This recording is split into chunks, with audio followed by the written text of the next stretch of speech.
Hey everybody, you are tuning into the Canary Cry News Talk live stream pre-stream. Good job for being here a little bit early. We're going to get the show started in about a minute and a half here. But a big old congratulations to the King's Kid over on Twitch for first comment of the day. You did it! Well, we're going to get the show started. It's a great show today. Let's see. We do have a hard out, but we should be able to fit in a nice solid 3.5 hours, something like that. But remember, you got to do it. You got to follow us in multiple locations. That includes Rumble and Odyssey and, Twitch, YouTube, all over the place. You can find DLive, of course, DLive. You got to go to CanaryCry.Party, CanaryCry.Party to find all the links to those things. While you're there, go ahead and join the mailing list. Remember, it's not just any mailing list. We're not sending out spam all the time. You might get something here or there. But most importantly, every week we send out the show notes for the previous week's episodes. Will make it it'll make it fast and easy to not only access all the episodes but also get all of the show notes and links and resources and clips. Everything that we play on the show or read on the show will be delivered directly to your inbox. It's a great way for us to decentralize all the sources, because remember, all we're doing is taking the mainstream news, analyzing, deconstructing, and keeping them accountable to what they're reporting. And you can become a part of that network. So CanaryCry.Party. All right, folks, buckle your seatbelts, stay hydrated. Let's get going.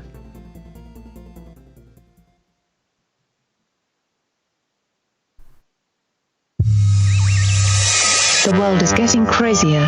People are acting more and more insane. The end of the world is tomorrow. Tomorrow. There's only one thing to do when the world is falling apart.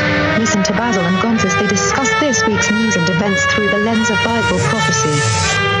You are listening to Canary Cry News Talk. Hey everybody, you are listening to Canary Cry News Talk. Today is October 1st, 2021. This is episode 396. And today, Church-Tel Pro. That's right. You know me, Basil. I'm your best bud, Basil. And this is Gonz, your favorite Asian provocateur for Christ. Welcome to the podcast where we bring you the best news, which is the gospel message of Jesus Christ, while reporting the egregious with a well-rounded, biblically grounded take on world events. And we are here in October. We did it. We made it to October, everybody. Congratulations. Spooky. Good job staying alive for another spooky season. That means the show is going to be extra spooky. Fun. Yeah. I am going to start the show off here just right away. We got to summon the producers here. Producers, assemble!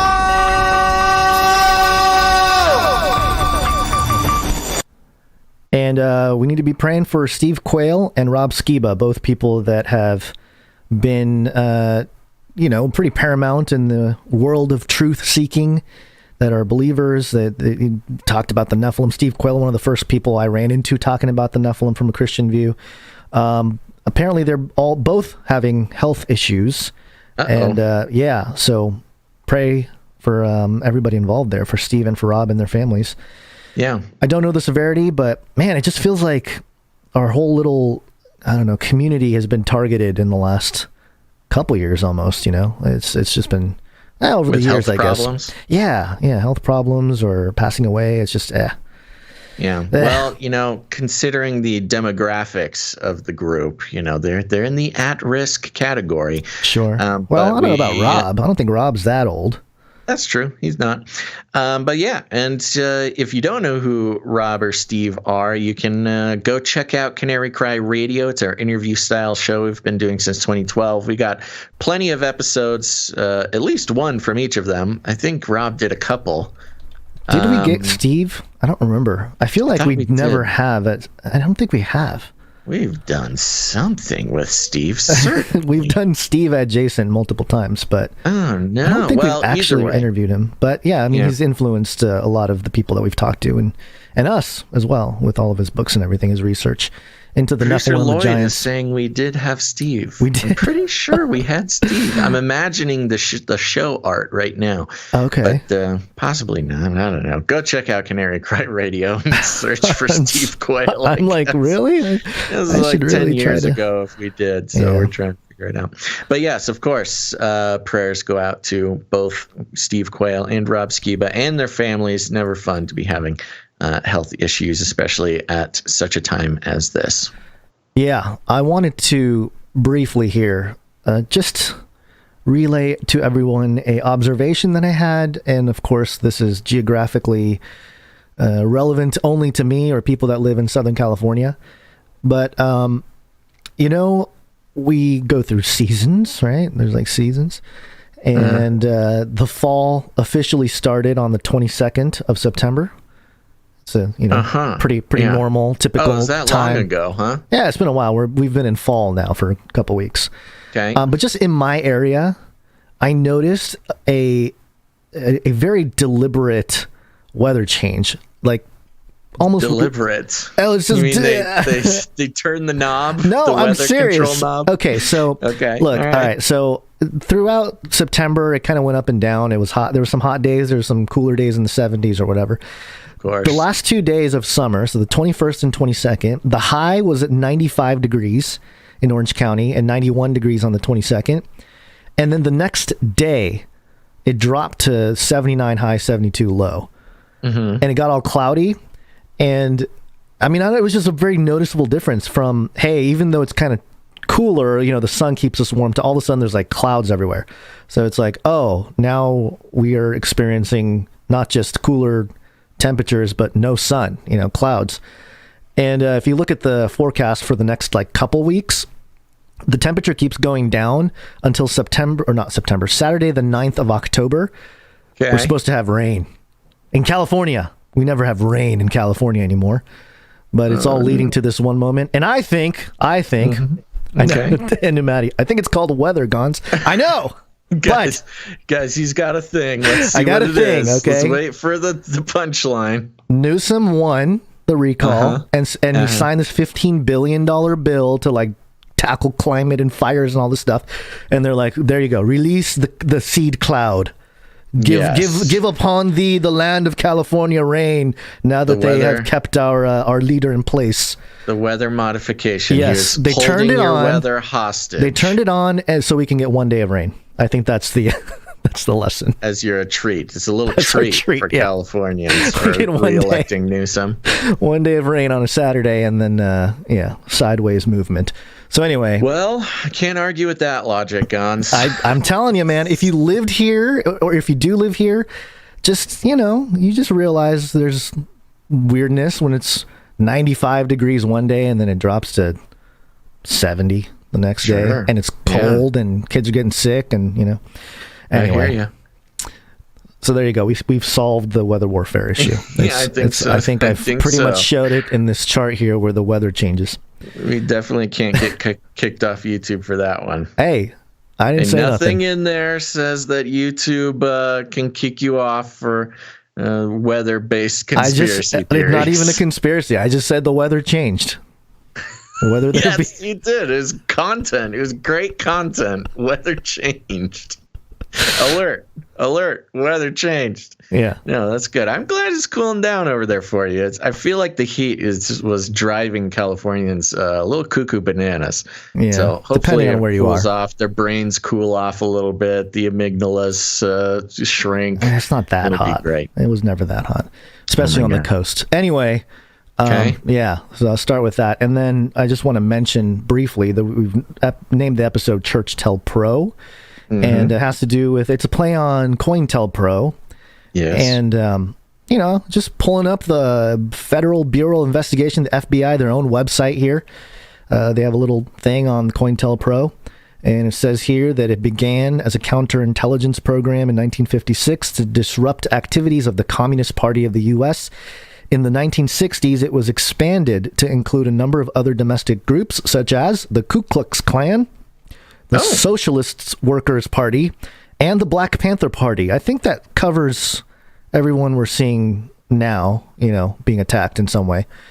All COINTELPRO operations were ended in 1971. False.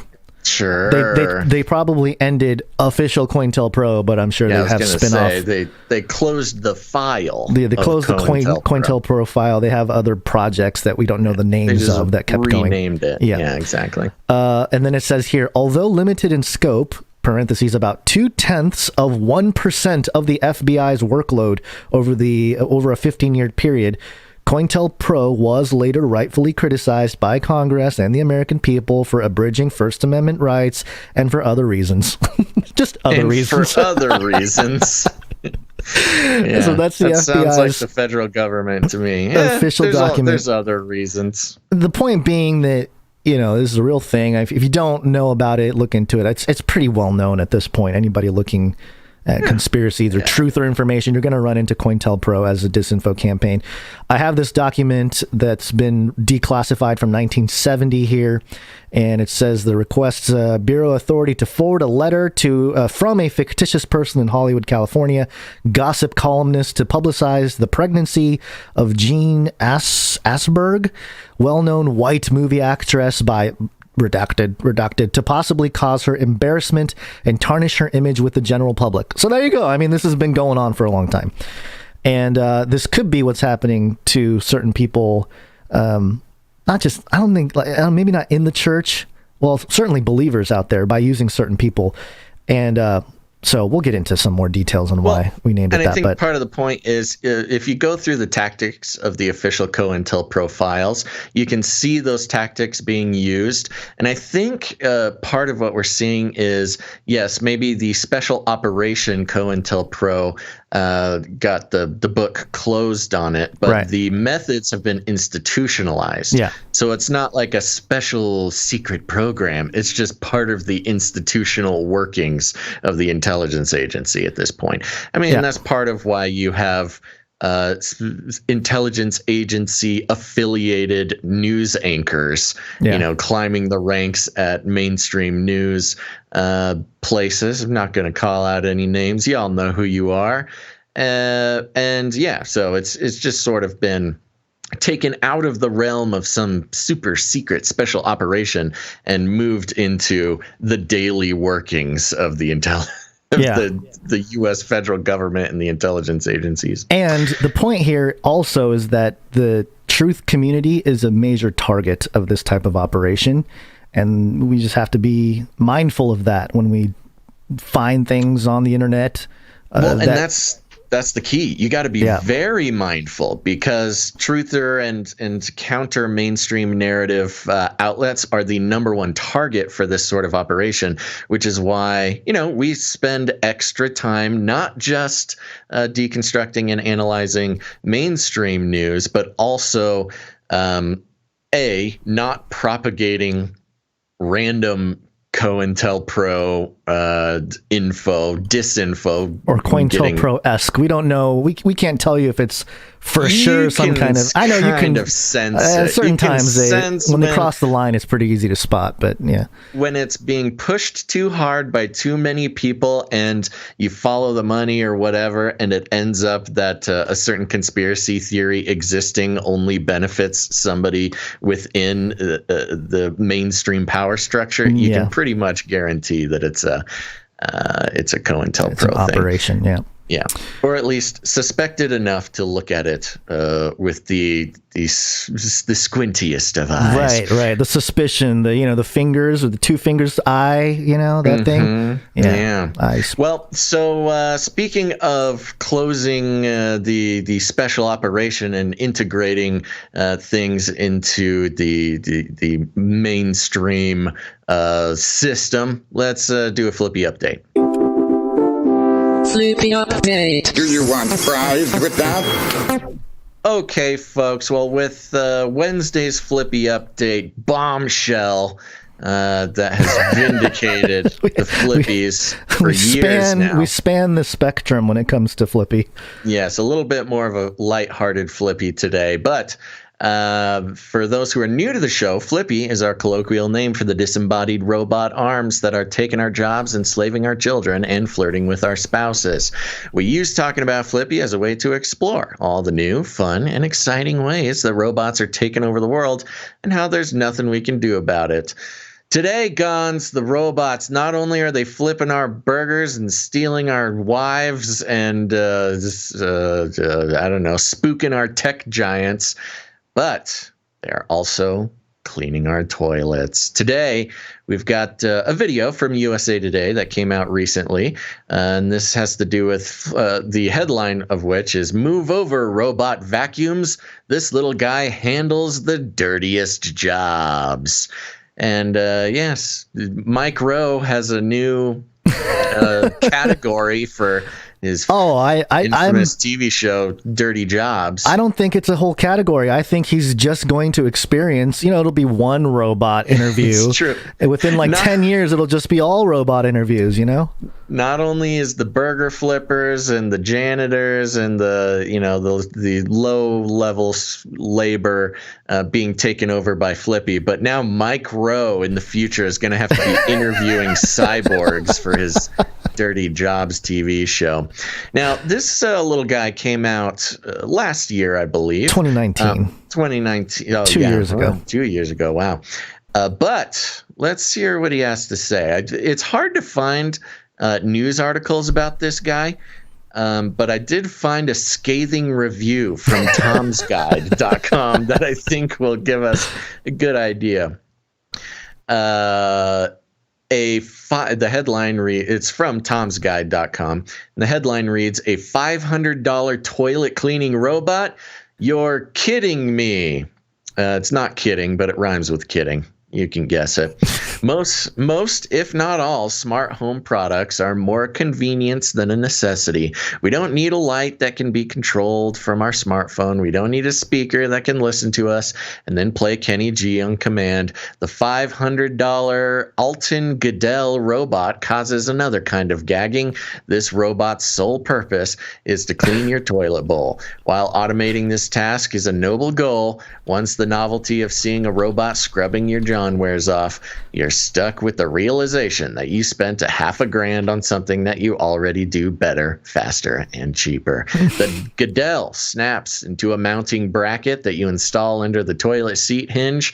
The robot comes with 3 of these brackets, so you'll have to order more if your 10,000 square foot postmodern McMansion has more commodes than that. After filling up a small reservoir in the robot with water, you attach the Goodell to your toilet, spray some toilet bowl cleaner in the bowl, and press the big blue cleaning button on the Goodell. It then extends its bristly arm and rotates around the bowl.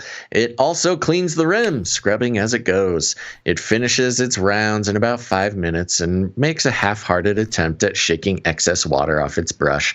Once the Goodell is done, you then unhook it from the toilet, place it back in its charging cradle. The robot's scrubbing bristle is detachable, and second scrubber comes out with the unit. As I watched this robot make its rounds round my toilet, I was struck by the fact that a scrub brush and a paper towel do much faster and just as thorough job for much less money. I also felt a little sad for the robot. Here it goes, Gonz. The empathy for the robot. Feelings. I felt a little sad for the robot, destined to spend its life cleaning toilet bowls. It's slightly anthropomorphic. It has no feeling. Gonz. That's what's going to get. You're going to be first up against the wall, Gonz, when the robots take over. Remember, we got to love the robots so they love us back. All right. Sorry, non-existent feeling of robot that scrubs toilets. You are important to us. Its slightly anthropomorphic face seemed to plead, "How have I been consigned to this fate?" It would be one thing if the Goodell cleaned your entire toilet, but even after the robot is done, you'll still have to manually wipe down the top sides handle and blah, blah, blah, nasty area behind the seat, and then it's all done. You remove the robot, you're still left holding a brush that's been inside your toilet. You know what's funny? The device the head of it, where it kind of has the pretend eyes on it and everything, that part doesn't move, so it does look like it's staring at you, stares you right in the face. Like, look what you're making me do. It makes eye contact with you for a full 5 minutes while it scrubs your toilet bowl as you get to sit there and contemplate your coming doom in the robot apocalypse.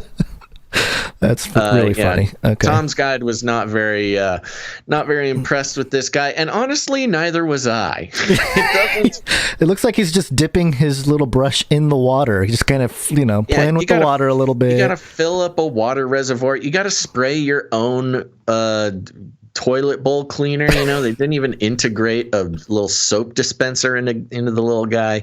This was a money grab for sure. And we'll make it onto the sort of island of misfit toys version of the robot apocalypse. Yeah, and interesting, they named it Goodell as well. What does that mean? Of course, I'm sure you've dug into this. Well, Giddel, Giddel, always the L has some kind of reference to God here, but the meaning is great or strong. Or to become great or strong. So see, it's got aspirations. Oh, it's got destiny. Oh yeah. The name is used, the head of the family of the Nithanim temple servants, who remembers that returned from the Babylonian exile together with Zerubbabel and Jeshua. Ah, yes. Another head of the family of descendants of Solomon's servants. This time was Solomon's servants. So this little robot's got some. It's also got some Freemason roots. Yeah, there you go. Yeah. It's like a servant of. Yeah, exactly. These Freemasons. Servant of Solomon. Yeah. One of the what do they call him? One of the great builders or something. Yes, the King Solomon. Yes, the ruler, the most wise in the Bible, but also pretty nefarious actions. Yeah. Well, there you go. There you go. The robots are coming for everything. This little guy, I don't think, is your biggest risk. But again, it goes back to, to empathizing. How you treat the least of these robots, will matter how the robot overlords treat you when they come for your human flesh. You have to, with the sewage surveillance system, you need this guy to clean out your toilet not leave any COVID traces in your sewage. That's a great point. Yeah, he's a strong ally. Maybe we need this. If you need to love any robot, it's Goodell, because you need him to be on your side. Maybe he will defect from the robot side and help out the humans. Yeah, so 1930s, 40s, it's Nazis, coming to your door checking for Jews.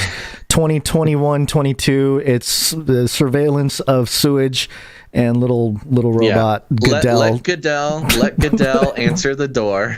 Misdirecting the trail. No humans here. No human. No COVID.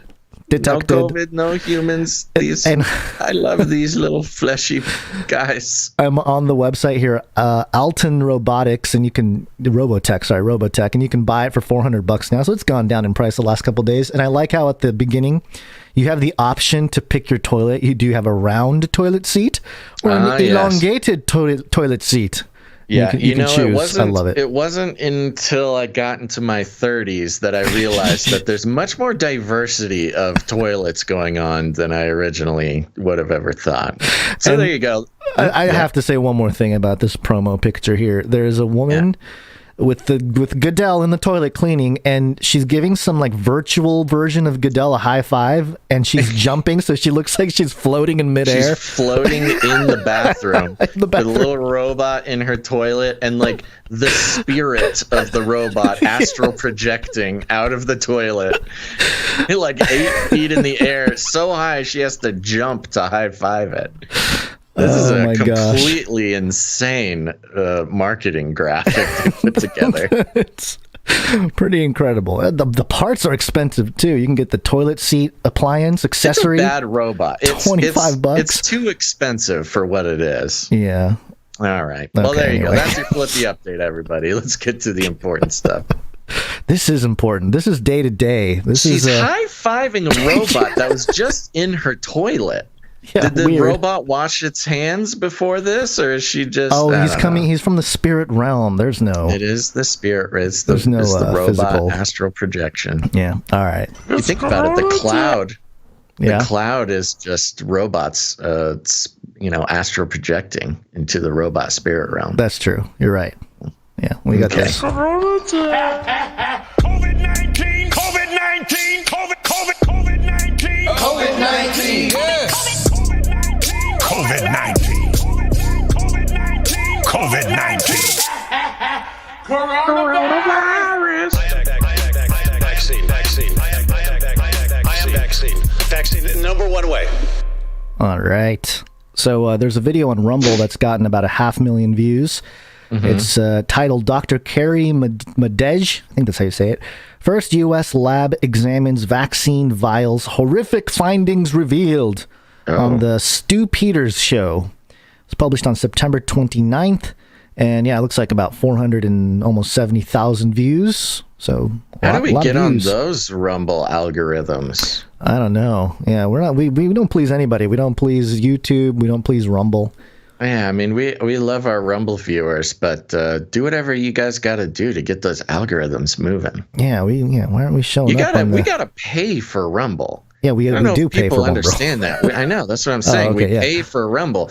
We pay for it so we can be on there, and like we like it that they don't do advertisements and stuff. But hey, if you watch the show on Rumble, help us figure that whole thing out over there. So I got some clips from it. The whole thing is about 16 minutes, but tried to basically cut out the fluff there and bring the highlights. So Here is Dr. Carrie Madej. She's the one that came out at the very beginning of the pandemic. She made a video talking about how the vaccines and everything, it's part of transhumanism. She used the word transhumanism and was caught the attention of a lot of people. So anyway, here she is. First of all, it was in July that a local lab in Georgia said they wanted me to examine contents of a vial that they had just received. This vial was fresh. It had already been used to be injected into at least one patient because it was the end of the day. They were going to discard it, so they were able to get the vial. And this particular vial was Moderna. Okay, first off, how do we know that for sure? Just got to take her word for it. Which is an interesting thing to keep in mind as we go through here, is that... Especially in the context of COINTELPRO. Yes. The whole idea of, hey, we can't trust certain people in white coats. Well, that's always suspicious, okay? Here's a big secret, folks. Most doctors, especially if they're like research scientists, they don't wear white lab coats. And when they show up and put on their white lab coat for a media appearance, that is a very famous tactic to make people trust that person more than maybe they ought to. Mm-hmm. So, and look, again, not to get into, I don't even know what the correct disclaimer is, but when you have a good-looking blonde doctor in a lab coat and she's got her makeup all done up, hey, ladies, do what you got, do what makes you feel good. But when it comes to COINTELPRO and disseminating information that you just want as many people as possible to believe without questioning, you get a hot blonde in makeup and a white lab coat and you're pretty set. Vial, and this particular vial was Moderna. And so I was there to witness them getting that and putting some of the contents on a glass slide with a compound microscope to look at it. And it was nothing was added to this solution, nothing was diluted, no human tissue was added, only the white light for the microscope. And of course, over time, it was becoming more room temperature from the refrigeration. That was it. And so first, it looked just translucent.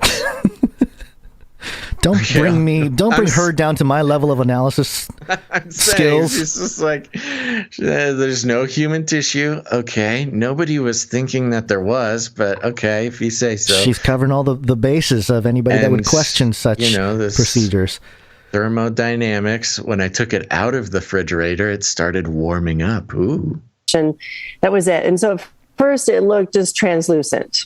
And then as time went on, over 2 hours, colors appeared, which I've never seen anything like this. There wasn't a chemical reaction happening. It was a brilliant, like blue and royal purple and yellow and sometimes green. And so these colors appearing, I did not know what that was. After investigating more, a superconducting material can do that with white light being emitted to it. Okay, a superconducting material would be something like an injectable computing system. What? Anyhow, these this is a pretty big thing to just drop and move on. You should see the eyebrows of the host when she says that. That was definitely scripted in there for a trigger. Yeah. Just for those of you watching, just watch. But also, if you're listening, you can hear it too. It would be something like an injectable computing system. Anyhow, his eyebrows go boom. She just breezes right past it. These fibers were appearing more and more. Some of the fibers had a little cube structure on it. I'm not sure what that was. And also metallic fragments were in there. They were not metallic fragments I'm used to seeing, a more exotic. They were very opaque, as well as... Pause real quick. This is an interesting point because she talks about the metallic fragments, which, hey, we know that a lot of Moderna especially have been contaminated with metallic fragments. The official story is that, it's some shavings that are in like a bad machine in the Spanish factory that it's being produced in. We had these metallic fragments showing up in Moderna jabs in Japan that were shipped from Spain. So this is like a public story, but notice how she's basically like, no, not those metallic fragments. These are other metallic fragments. No, I know about those metallic fragments, but don't think you know what I know because these are different metallic fragments. Like, okay, all right. I mean, you just said that there was like microscopic supercomputers in there. Why can't we just let that one be explained? But okay.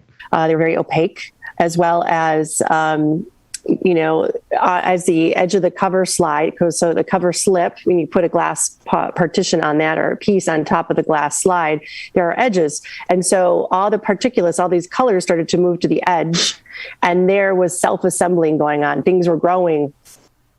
They're growing. Yeah.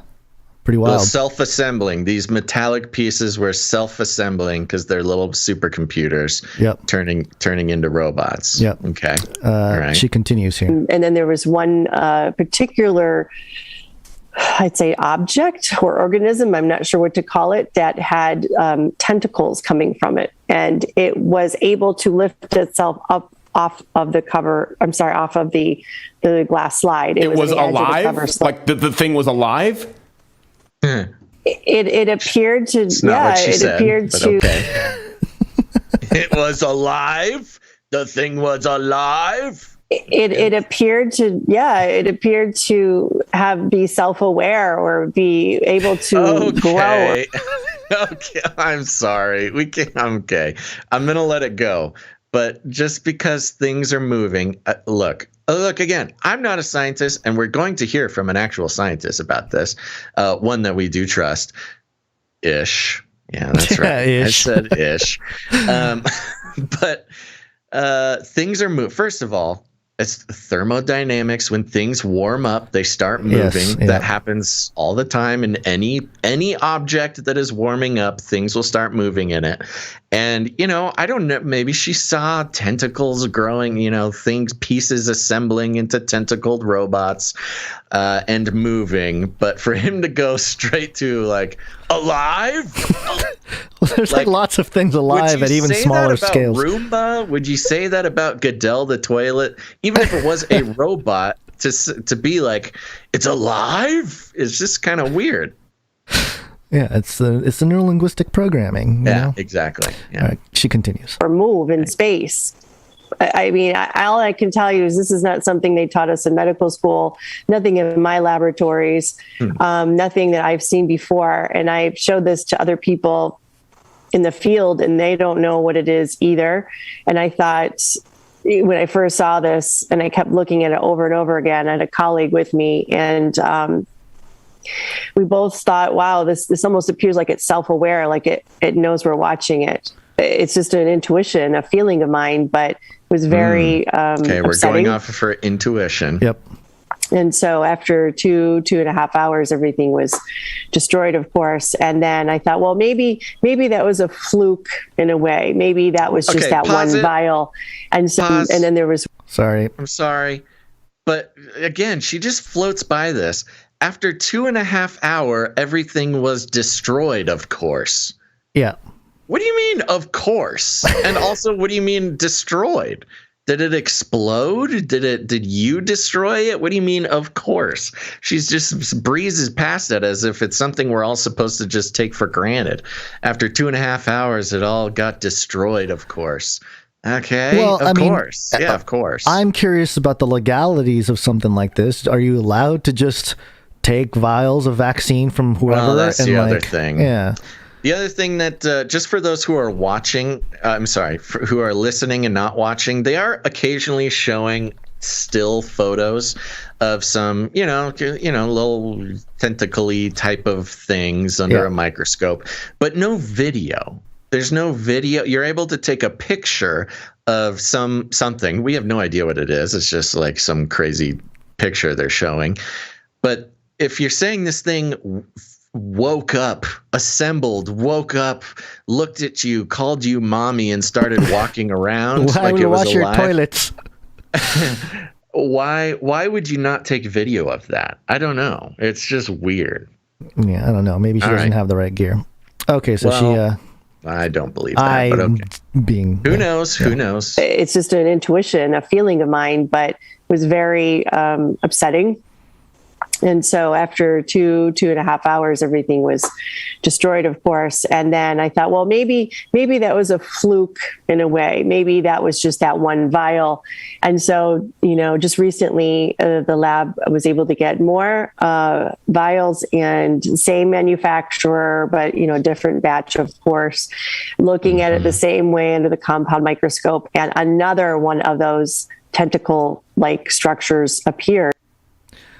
There you go. And there's they're showing a photo. It kind of looks like I don't know, a little amoeba looking type of thing. Yeah, it looks like synapses, maybe like a piece of dust. Maybe, yeah. I mean, the picture is provocative for sure. It's not provocative, but it also doesn't match any. Look, we spend way too much time reading robotics sciences, nano-robotic scientists. We've interviewed nano scientists. We've done all this stuff. We just haven't seen anything ever reported about a nanobot that can self-assemble, and all these nanobots that can crawl around. They don't have 8 tentacles and can move around like an octopus. Oh, this is the new model they're injecting in people.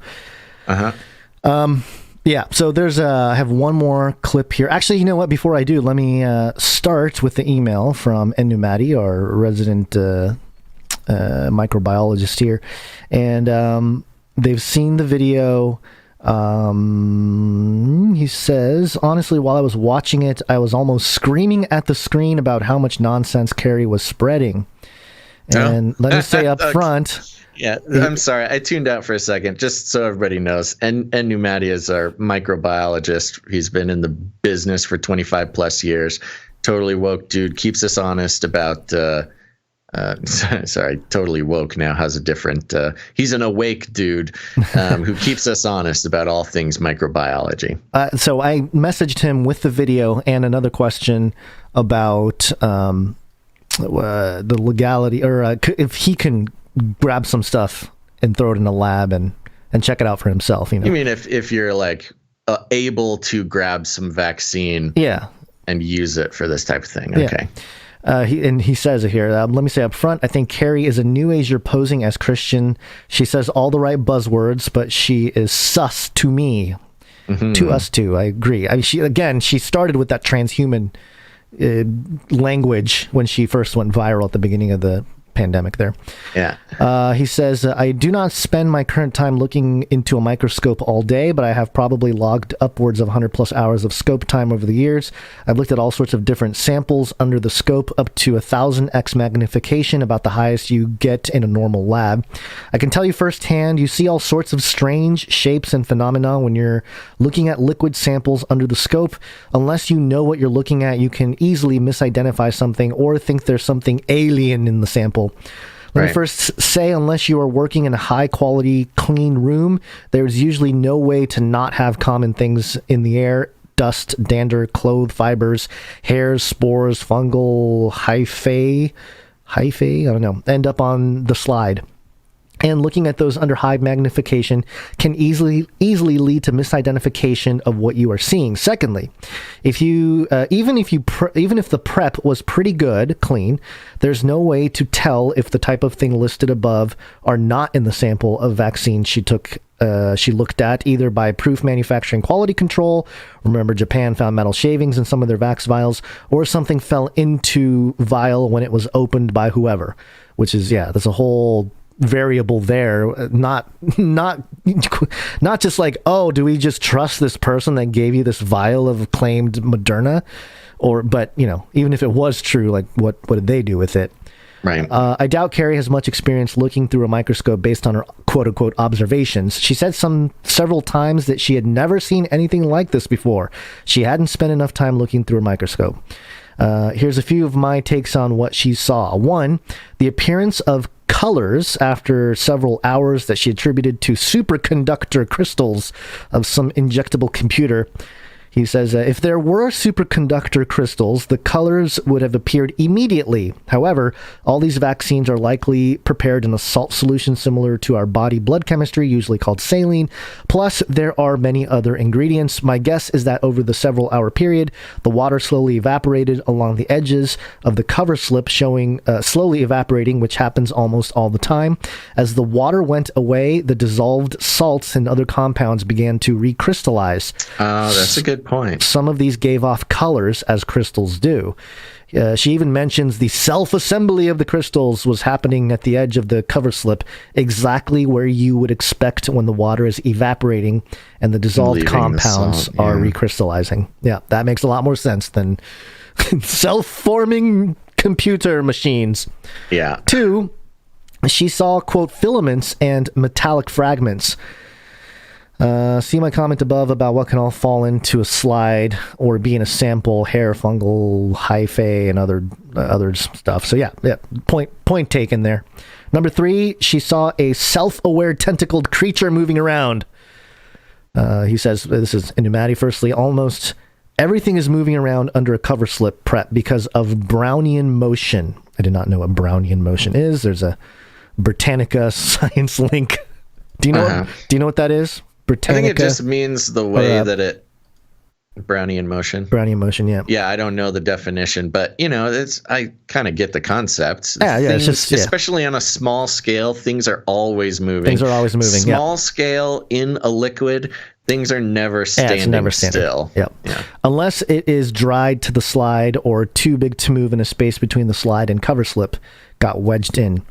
The thing she saw was relatively large, so likely the latter. She said that one that was moving was near the edge of the cover slip, exactly the place where the flow of the water is greater due to the evaporation happening on the outermost edge. Things that are somewhat stuck or wedged like this thing could nonetheless be waving its tentacles or raising its head in response to the movement of the water around it. Honestly, the thing looked like a spore or amoeba of some sort. And this is the image for those of you watching. The picture of the amoeba was attached to this email. Just a normal, amoeba. That's the pink one we're looking at now? The pink one now, yep. Oh, okay. So Pnuemati sent us a stock photo of what an amoeba that kind of floats into a microscope zone looks like. And it looks exactly like what she was showing, except for this is in color and the amoeba is like pink. Yeah. The other ones did not have color to them, but yeah, very interesting. Yep. Almost shameful that a supposed doctor doesn't know about or look for this information on her own, but that wouldn't fit the narrative, would it? Note, I'm not saying that some type of amoeba in the vax is okay, but cannot be sure where it came from. That applies to all stuff in there that would be considered foreign matter if it was in the vaccine itself and didn't fall into the vial later. Welcome to the world of high-volume manufacturing with poor quality control. She then goes off all the usual conspiracy talking points, so I'll leave there on what Carrie said she saw. Unfortunately, I don't think I have access to the vaccine solutions, so I can't look at them myself, but I could probably, quote-unquote, recreate what she saw with a saline solution with a few added ingredients prepared in a not-so-clean room to boot.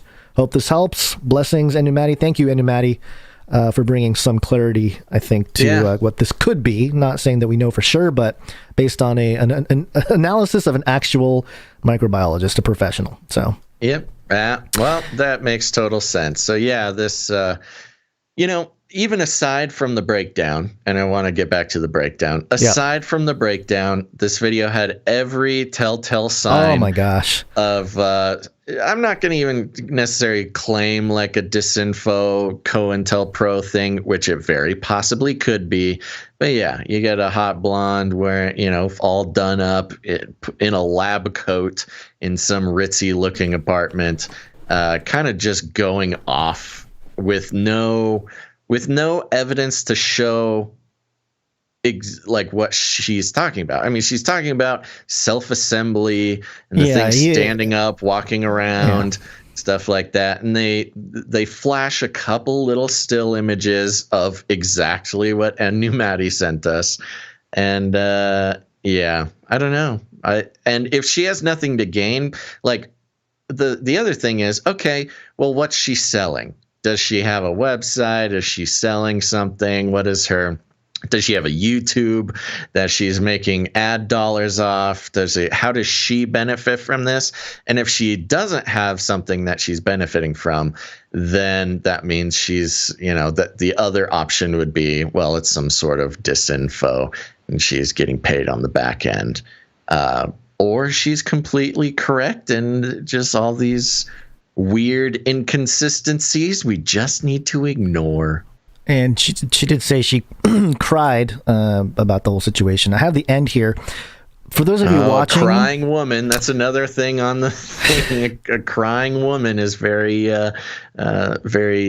convincing. Yes, the ending of the interview here. I want people to pay attention to Dr. Carrie's eyes when she gets asked the last question, when she's about to answer it. Okay. So how are they doing that, right, Stu?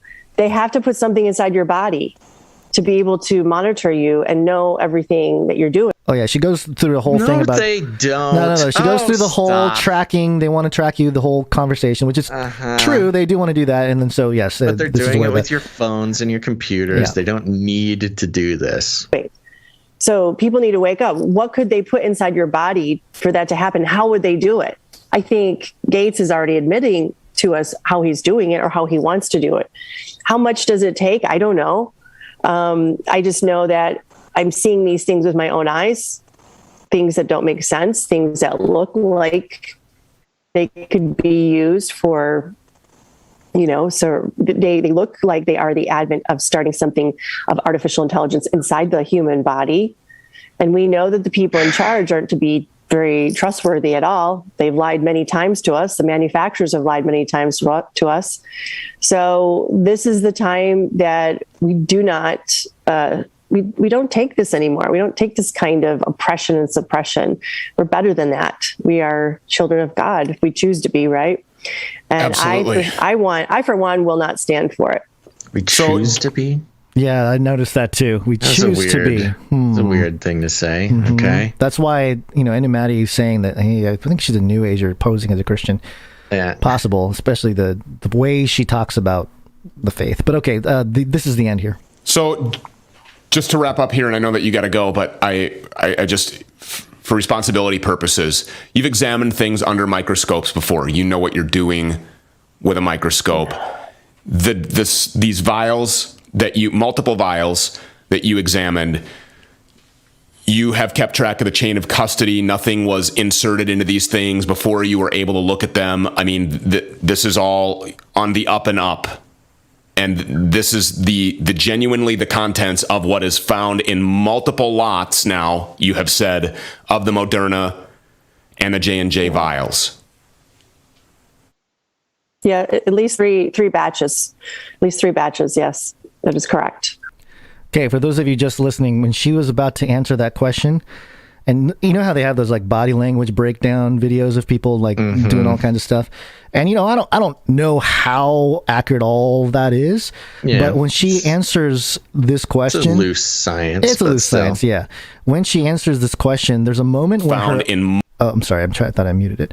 There's a moment when her eye just like both of her eyes shift really far to the right as she's sort of agreeing. And according to some body language experts, when your eyes are moving to the right, up and to the right especially, it's constructing a picture. Right. Moving it to the left is usually more of a trying to remember a picture. So a little detail there. I am no body language expert. I am just something I noticed when I was watching. She does that a couple times too during the video. I noticed. I almost thought that she was looking off camera, like somebody was there that she was like connecting to even. Right. But either way, pretty sussy. Pretty sus. And so, yeah. No, I was just going to say, there's all kinds of crazy. Look, if we looked into the microscope and we saw a tardigrade, you know how freaked out I'd be? Like, oh my gosh, look at these little guys. They got little claws. They got a little mouth thing. The unofficial Canary Cry mascot. I mean, there's already weird stuff in there down at the smaller scale. It's a whole nother universe. That's true. Everything looks all tentacly and weird down there. Yeah. So, I mean, it is strange that I think the smaller we go, the more, the quantum we go, the more it kind of feels like the same as when you look up and go far away on a telescope. Where the stars, the deep space, whatever. It just seems like the same thing eventually, right? Going small and looking up. Anyway. So, the other part of this, going back to the COINTELPRO and the disinformation, one of the things that drives us, or at least me, but I think us, completely bananas is when in the mainstream reporting of vaccine hesitant people, they love to harp on this. Oh, these crazy people think there's trackers. They think there's computer chips in the thing. They think that Bill Gates put robots in the vaccine. And it is the number one sort of craziest thing that they point out. And the big part of it is it's unnecessary. It's unnecessary for a number of reasons. There are plenty of reasons to not want to get the vaccine, that you don't need to do the microchip tracking, nanobot supercomputer things. And that is identified by the mainstream and just normies in general as being completely bananas, completely bonkers. It's proof that vaccine hesitant people are conspiracy theorists. It's proof that they shouldn't be trusted. It's proof that they're crazy. It's proof that they're white supremacists. All goes back to this nanobot microchip thing. And so the long and short of it is there is enough information from the science establishment to justify not wanting to get the vaccine. You just look at the daters, and you don't need this nanobot thing. Yeah. And so I think when the disinfo gets in and convinces more and more people unnecessarily that there's nanobots and supercomputers in the vaccine, it's the disinfo reason for that would be to get more people to, when they are asked the question by normies, why haven't you got the vaccine? Instead of saying, well, it's my right to choose. I don't believe the government should tell me what I do or do not put in my body. You know, it's doesn't have a long history of testing. Look at the data. It doesn't seem to really help the situation. Look at the Israeli data. You know, all the very level-headed reasons to not get the vaccine. But when they're so convinced that there's nanobots, and the normies come and say, well, why are you vaccine hesitant? Why haven't you gotten the nanobot superstructure, crystal tracking, artificial intelligence being injected into my blood so the government can track my every move? It just makes a vaccine hesitant person sound completely cuckoo bananas. And that's what they want. They don't want vaccine hesitant people to have normal, sound science with logical explanations as to why they're not getting vaccinated. Like we saw with the NBA players this week, they're all very calm and equipped and armed with good science to say why they don't want it. And they don't like that. That's very problematic when vaccine hesitancers make sense. That's a problem for them.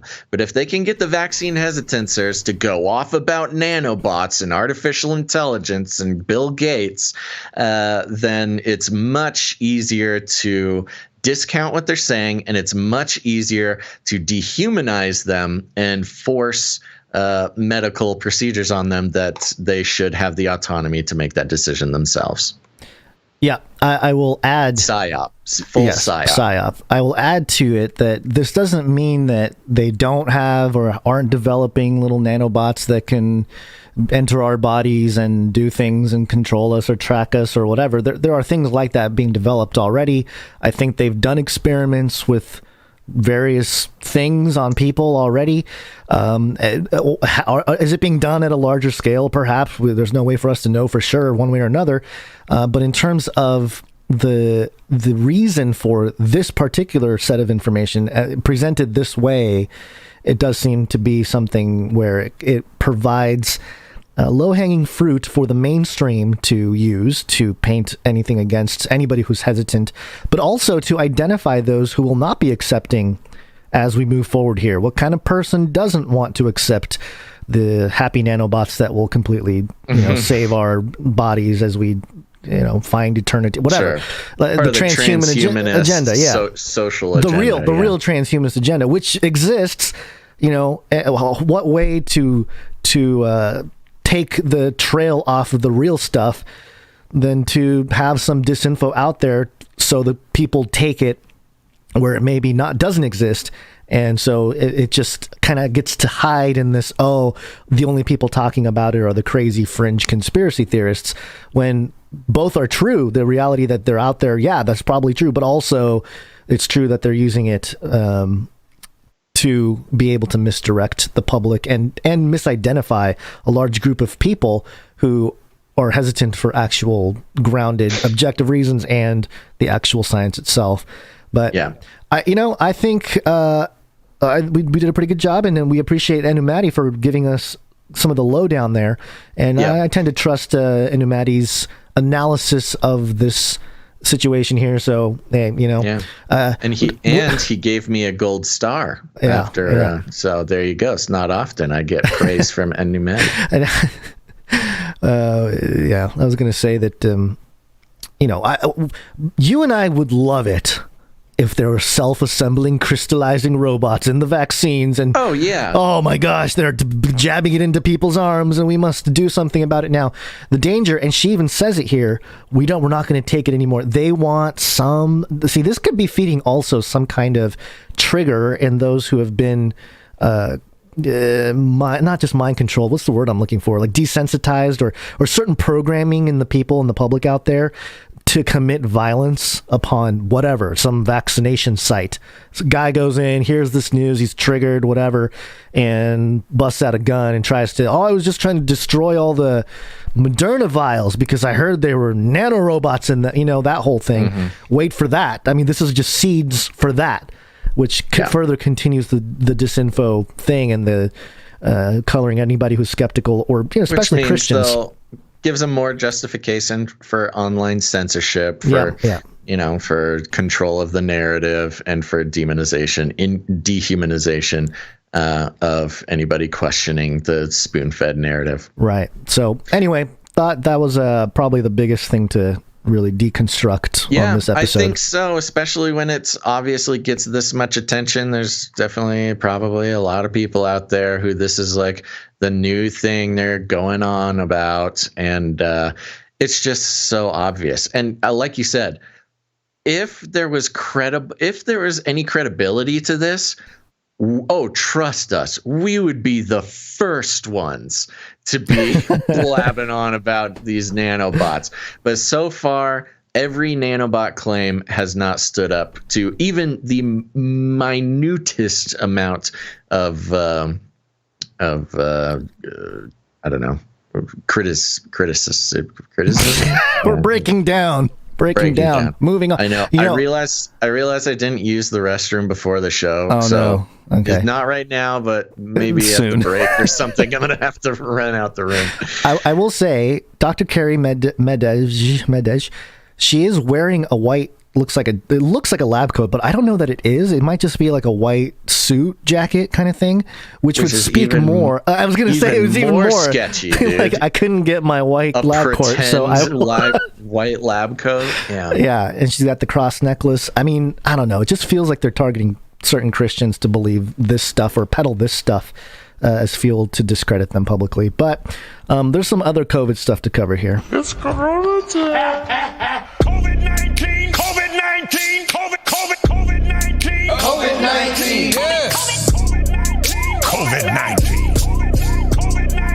COVID-19. Coronavirus. Geoengineering. Oh boy, geoengineering corona combo segment, folks. Buckle up. Well, I've started to notice, and as you know, Basil, when I try to put together episodes here in a list of stories, I go with the flow. I go with whatever the news is doing. I don't make it up. I just let it speak. Tell me news feed. What is it that you have in store for us? Yes, and let the algorithms guide the show. Yes, yes. And I noticed that there's a lot of talk about moving on from COVID, or the sentiment that we're moving on from COVID, and we're really using that same fear tactic on climate change. And we've seen this coming. I mean, we're not the first to identify it. It's been obvious. They rolled out the prophetess of weather and climate change, the blah blah girl, the black goo blah blah. Oh yeah, blah, blah. I can't believe we didn't clip that either.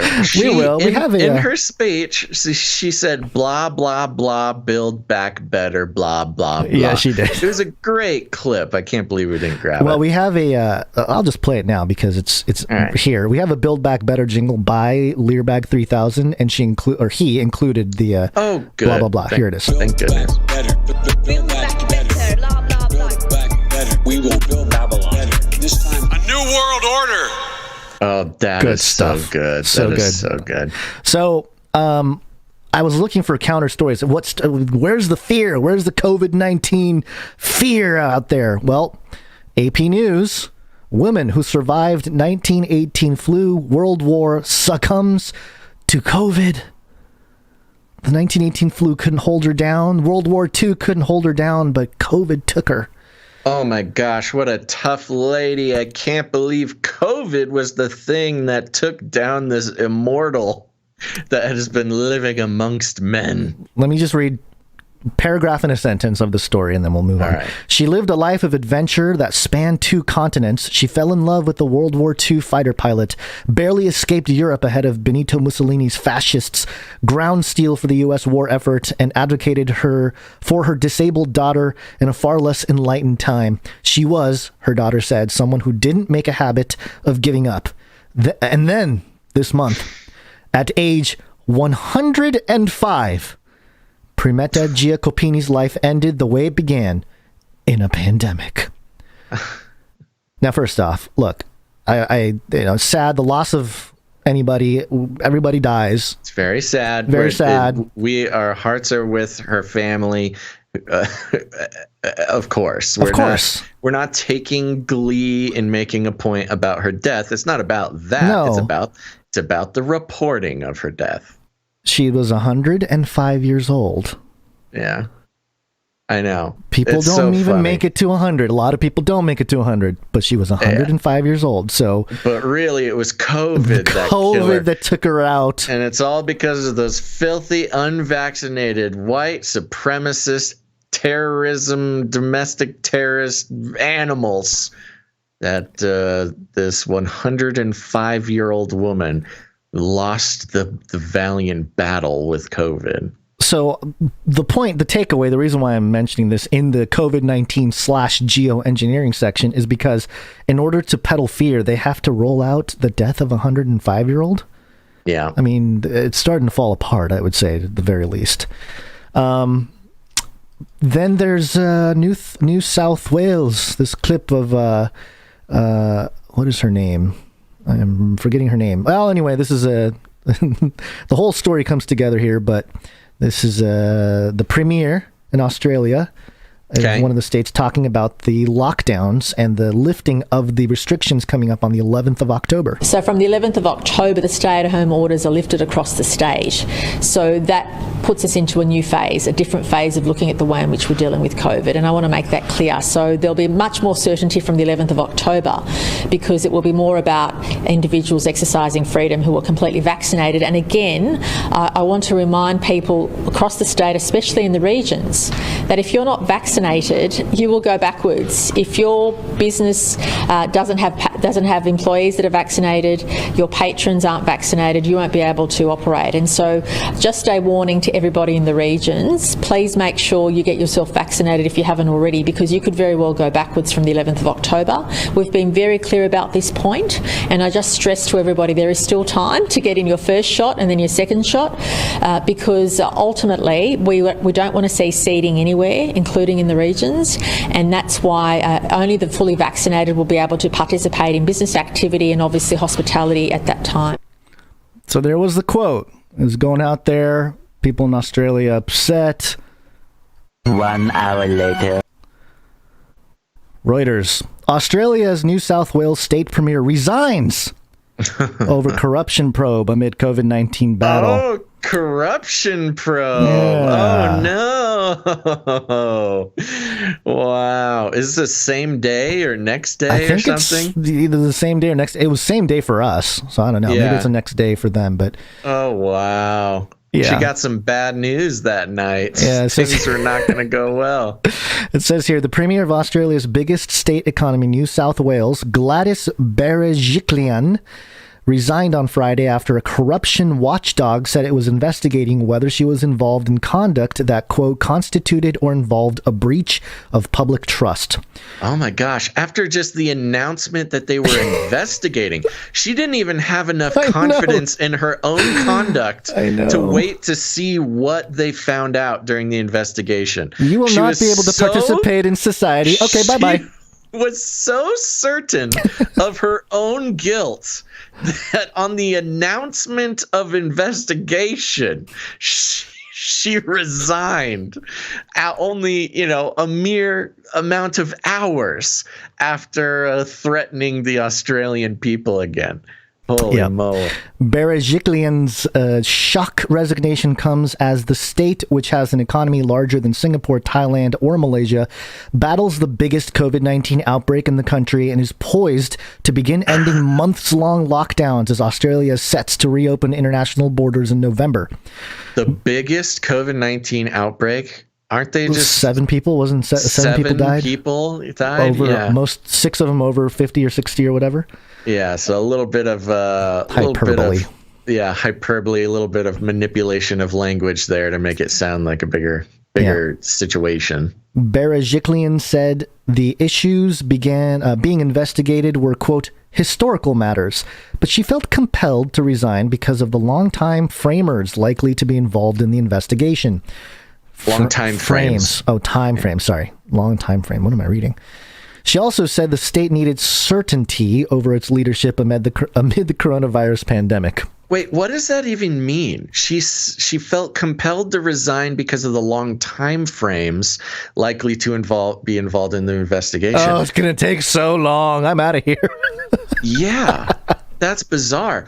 It's either this investigation will take so long I don't even want to deal with it, which is weird because usually a politician, they'll just wait it out. Yeah, they'll just wait out, take their bribes, take their money, keep continuing their thing until, sometimes these investigations, they take years. She could be in power for years before anything comes of this and then resign, after that. Or it could be long time frames in the past, meaning they are investigating, decades of her career, in which case she's like, oh, there's a lot of stuff they could find there. I am just going to get out of here now. It's that Homer Simpson sliding back into the bushes. Someone needs to do that with this lady's face on it. Quote, I state categorically, I have always acted with the highest level of integrity, she said at a news conference. The NSW Independent Commission Against Corruption, ICAC, said in a statement on its website that it will hold further public hearings as part of its ongoing investigation, Operation Capel, on October 18th. That investigation has already heard Berejiklian was once in a secret relationship with a state legislator who is the focus of its corruption investigation.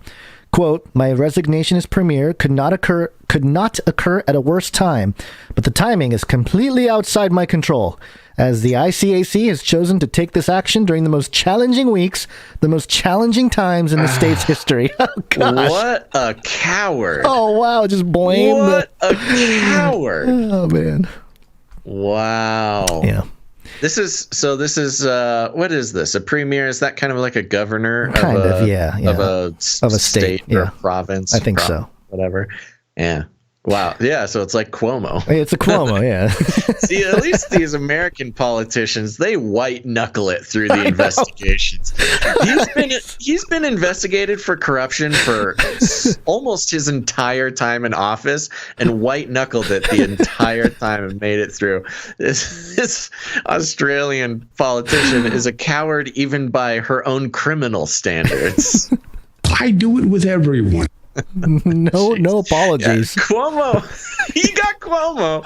He commits corruption charges years ago, and they start getting investigated. Of course, he doesn't. Where's the PR video from this lady? He white knuckles and continues to do the crime. He doesn't even stop doing the crime. Yeah, she needs a better PR person to put together the video, the not guilty video.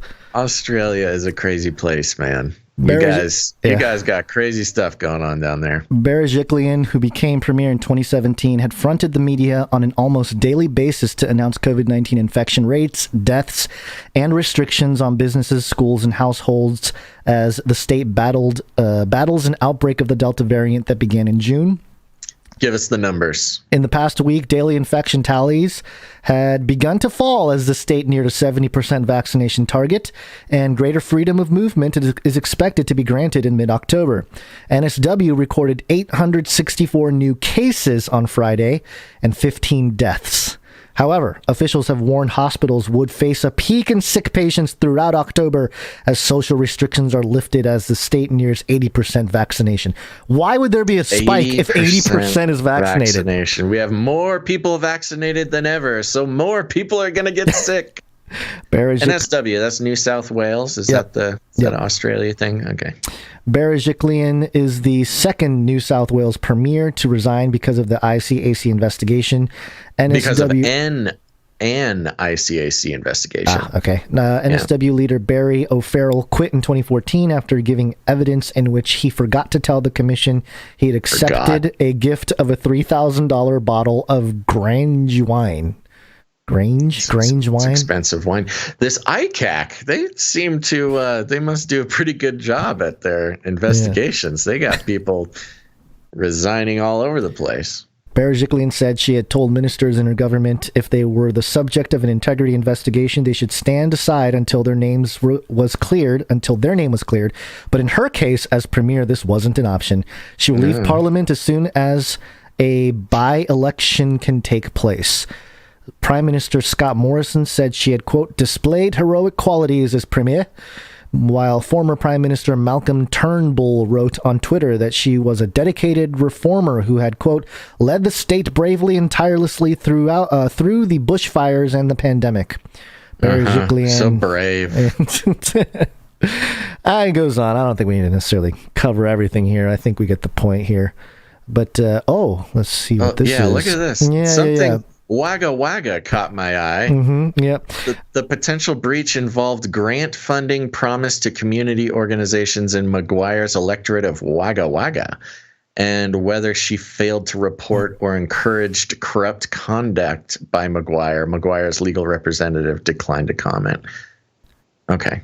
I just liked Wagga Wagga. Yeah, Maguire also told the same wide-ranging inquiry last year he had received envelopes full of thousands of dollars in cash at his parliament office as part of a scheme for Chinese nationals to fraudulently acquire visas, and had also tried to make money from his position as chairman of the parliament's Asia-Pacific Friendship Group by promoting a series of Chinese business deals in the Pacific Island. You know, this is actually a really big deal. Yeah. This Australian government, they have been really, one of their biggest problems has been a Chinese takeover. Yeah. They've been their politicians have been bought and paid for by China for decades, similar to the U.S., but I think even more so. Well, it's closer too. Australia, yeah, it's a bit more strategically accessible for the Chinese. But yeah, this is one of the storylines that we've covered in the past, but has kind of sunk under the waterline throughout COVID and, all the other exciting things happening in Australia. But yeah, so the fact that it had to do with Chinese corruption within the Australian government, she's just like bailing. Like, I know. Okay. Oh, she's retiring. Go to the Hollow Earth there and disappear. Take the Chinese money and run, Just baby. Run. Yep. Yeah. All right. Well, I got a little update here for us. This is coming from, and this is part of what we're tracking during this segment, which is the sort of waning of COVID as the main dominator in the scary thing. Yeah, the news cycle. And not even dominator, but motivator within the news cycle. For a year and a half, everything was motivated by COVID. The entire, mainstream public-facing information flow has been motivated by COVID and nothing else. But recently, and it started with the Greta thing, Greta, they finally pulled Greta out of her transition, her child star, Disney star child transition, which seemed to signal a switch over to the new motivator, which is the new old motivator. All right. They're just cycling through the Rolodex there. You just got to come back to, And this is coming from Bloomberg. The headline, climate change replaces pandemic as insurers' biggest worry. And you could change insurers to almost anything else. Climate change replaces pandemic as politicians' biggest worry. Climate change replaces pandemic as newscasters' biggest worry.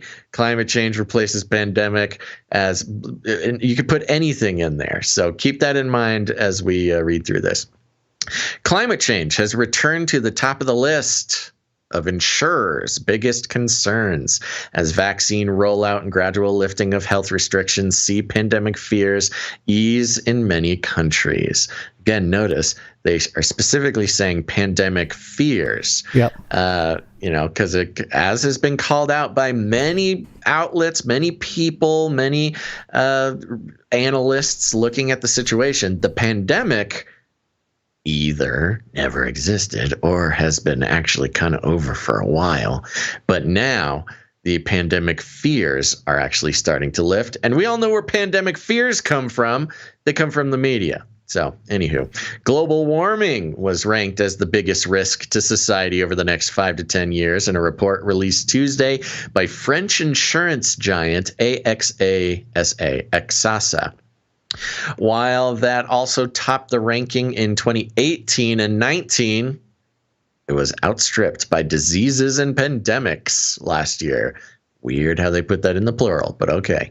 As the virus spread across the globe. Quote, climate change is back at the top of the agenda. The agenda, AXA Chief Executive Officer Thomas Buberl said in a statement, quote, this is good news. This is great news. Since last year, we feared that the explosion of health risks may overshadow the climate emergency. The climate is ruining our society. This is good news for the insurance companies. Wonderful news. I like how they don't even hide it.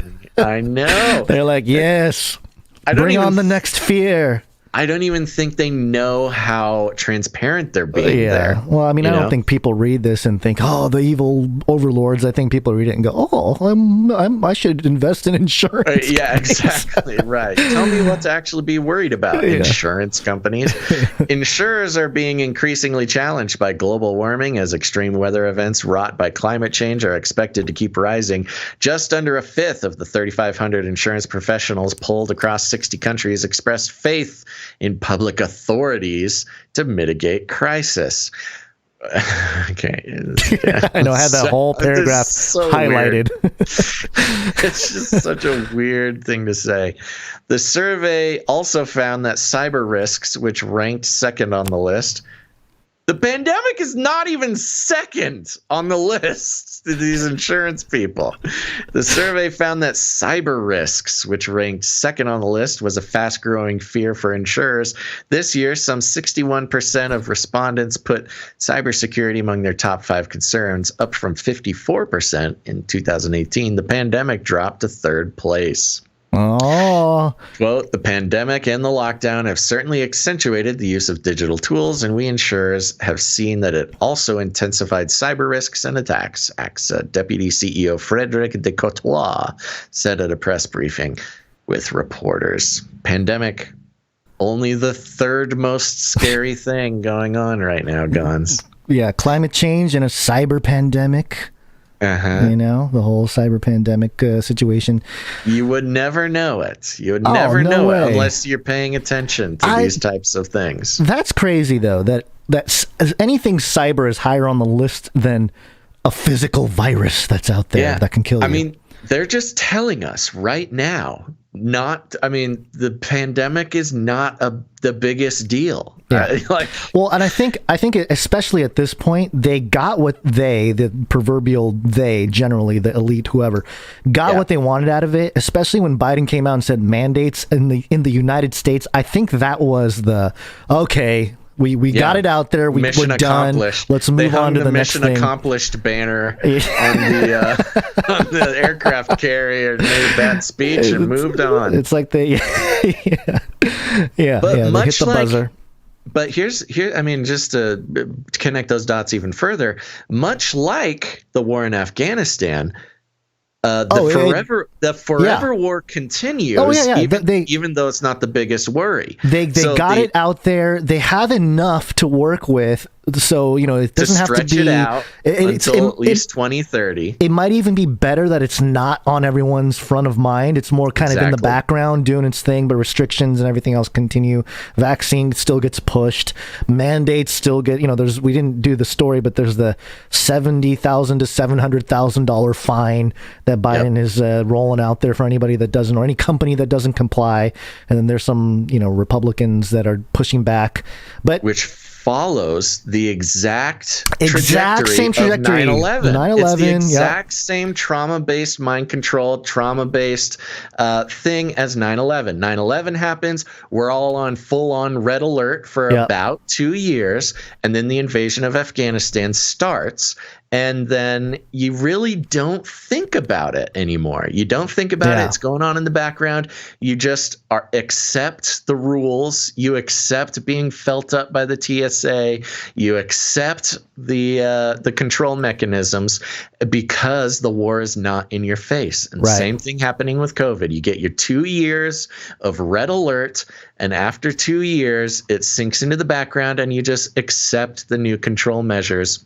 And it goes on for 20 more years in the background while where once it was the military-industrial complex continues to profit and manipulate things behind the scenes. Now it's the medical industrial complex that pulls the strings and profits for the next couple decades. Yep. And yeah, we're just recognizing patterns here. And to bolster the case here that we've moved we're moving from the pandemic to climate change, or even cyber pandemic, so to speak. A couple headlines to read. This first one here from weatherwatch.co.nz. It's a New Zealand outlet.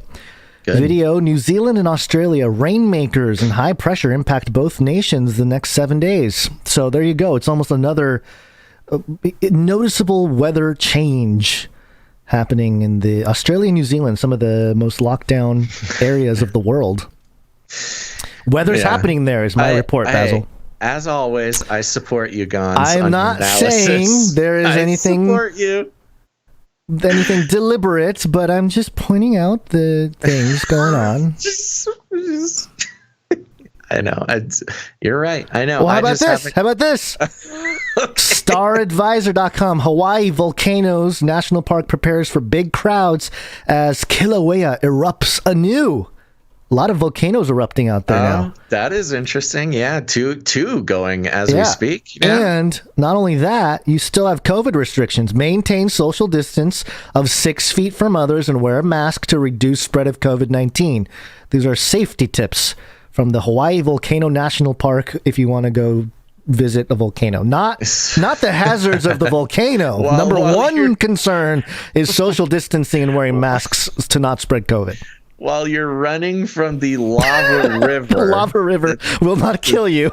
The magma coming from the depths of the earth to scorch the surface and burn and incinerate all in its path. Make sure to stay 6 feet apart, please. Well, it's just Hawaii, so I don't know why I went into Australian accent. Yeah. And I like hilarious. That's the first point. And wear your mask. Wear your mask while you're running from fireballs falling on your... That's the number one safety measure. Number two is volcanic eruptions can be hazardous and change at any time. Stay on marked trails and overlook. No kidding. Avoid earth cracks and cliff edges. That is right in line with Gonz's weather changes. I'm telling you, man. I'm telling you. I'm seeing patterns. It's all just happening. The dots. Have you guys ever noticed around September or October it starts getting colder? There's something going on there. I'm not saying it's a conspiracy, but there's something going on. I'm just pointing out the abruptness in my general area. I support your analysis. No conclusions. Time will tell. It's just the beginning of the cycle. And part of climate change, of course, is the food crisis there. And this headline from dailymail.co.uk tells everything you need to know. Pork and meat crisis. Farmers face shooting dead hundreds of thousands of pigs as industry warns of an acute welfare disaster due to a shortage of 10,000 butchers and a backlog of abattoirs. Or abattoir? How do you say that? That's weird. So they're killing the pigs because there's not enough butchers? Yeah. Isn't that like throwing gasoline on the fire? I don't know, but that's... Wouldn't you want to keep the pigs alive so you can have some time to hire more butchers? No, we must go to artificial meats now. We're trying to save the environment, Basil. Number one concern. That's okay. I see the angle now. Interesting analysis I read recently. Salt Bay? You know who Salt Bay is? Is it a person? Yes. So I do not know who Salt Bay is. Yeah, Salt Bay. Where my Gen Z's at? Salt Bay, it was a social media influencer guy. He's famous for popularizing, the hand motion for cooks. Like you got the extreme bent elbow, like you have your arm is a bird or something. Okay, yeah. And you kind of sprinkle the salt in sort of a ridiculous way. Yeah. He's that guy. He's Salt Bay. And most of his fame comes from Instagram, social media. And he has a restaurant. He actually has a bunch of restaurants, and it's like $700 for a steak. Oh, is this the guy that called his restaurants children? I don't know. That wouldn't surprise me. I don't know if it's the same guy. Okay. But he has a number of restaurants, very famous, very rich now, of course. And there's this whole analysis of his life. It's almost like a biography, but mixed with like, I don't know, economic analysis, where this one guy on social media is like personally responsible for the revitalization of butcher as a career path. Because he, by trade, is a butcher. And that's like his whole thing. All of his Instagram stuff, it's like him cutting meat in like a flamboyant way. Yeah, everybody loves it. Yeah. And and so he is sort of personally responsible, at least according to this news thing, which could be he may have paid for it, but he's personally responsible for like revitalizing being a butcher as a cool career path. Yeah, there's like all these kids who are like want to be butchers now, which is crazy. Not crazy, but he has a quote. The New York Times quoted him. Now everybody wants to be a butcher because of me. Now, if you ask a kid, they want to be Salt Bae. They see me as an idol. I'm an inspiration to a lot of people in a very short period of time. Yeah, and also very humble about it, as you can see. But anyways, I thought that was interesting in connection with the story you just read from the Daily Mail. They're having to kill all these pigs and dispose of their bodies because there's not enough butchers. I mean, in general, I'm not saying I'm a fan of Salt Bae, but in general, I think it's good that the next generation can be inspired to be like these, take up some real vocation instead of everybody trying to be podcasters. Yeah, just charge $850 for a steak like Salt Bae does in his one of his restaurants in London. Yeah, well, if the Green New Deal and sort of the Build Back Better, Great Reset people have their way, you're not going to be able to get a steak for less than $700. Butcher might be, in the coming decade, a very highly esteemed career path because of your access to meat. That was something I learned about the Soviet Union back in the day was waiters. The reason when you go to Europe and you go to this, like a lot of Soviet or ex-Soviet places, you'll notice that the wait staff don't care about you. They don't care if you get your water fast or whatever. It takes hours to go to a restaurant in some of these places. And it's because the culture of being a waiter, first of all, they don't rely on tips, so they're not concerned with your happiness. They get paid the same no matter what. But also during the Soviet era, with the communist regime, a waiter was actually a very high power position because you were the gatekeeper to food. You didn't get food unless a waiter gave it to you. And they could just say no. They could just turn you around. If you wore the wrong shoes, if you said the wrong thing, they would turn you away. And they were the one access to food. So I can see in sort of a progression of that in 10 years or so, a butcher could be a very highly esteemed sort of gatekeeper to animal proteins. Yep, I think there's something there. And a dancing monkey to the elite, basically, the servers. Yes. It actually made me kind of want to learn about butchery a little bit. Like, see if there's any butchers in my area, like giving classes or something. How can I learn butchering? You should just start your own thing, your own little, side project where you spread. I gotta learn how to do it first. Well, that'll be the thing. That'll be your journey part of it, and then you share the whole thing to everybody else. Yeah, there you go. It reminds me of Revelation 6:6, the third seal opening, the famine. And, I heard what seemed to be a voice from the midst of the four living creatures saying, a quart of wheat for a denarius and 3 quarts of barley for a denarius, and do not harm the oil and wine. I always thought that was interesting. Don't harm the oil and wine. Kind of the rich elite. Is this like in an economic sense? Yeah, it is in an economic sense, but it doesn't say meat directly, but I can see you're kind of pointing to high society. So there's like this notion that you don't get to really mess with the supply of the oil and wine, at least during the famine. You still have high society. Preserving that sort of status symbol in food and drink. That is very interesting. Yep. So anyway, we're moving on from. Notice how even now our conversation is shifting from COVID to all these other aspects of the scare tactics going on. But it's a good point about becoming a butcher, and maybe that is something to. I mean, teach even your kids.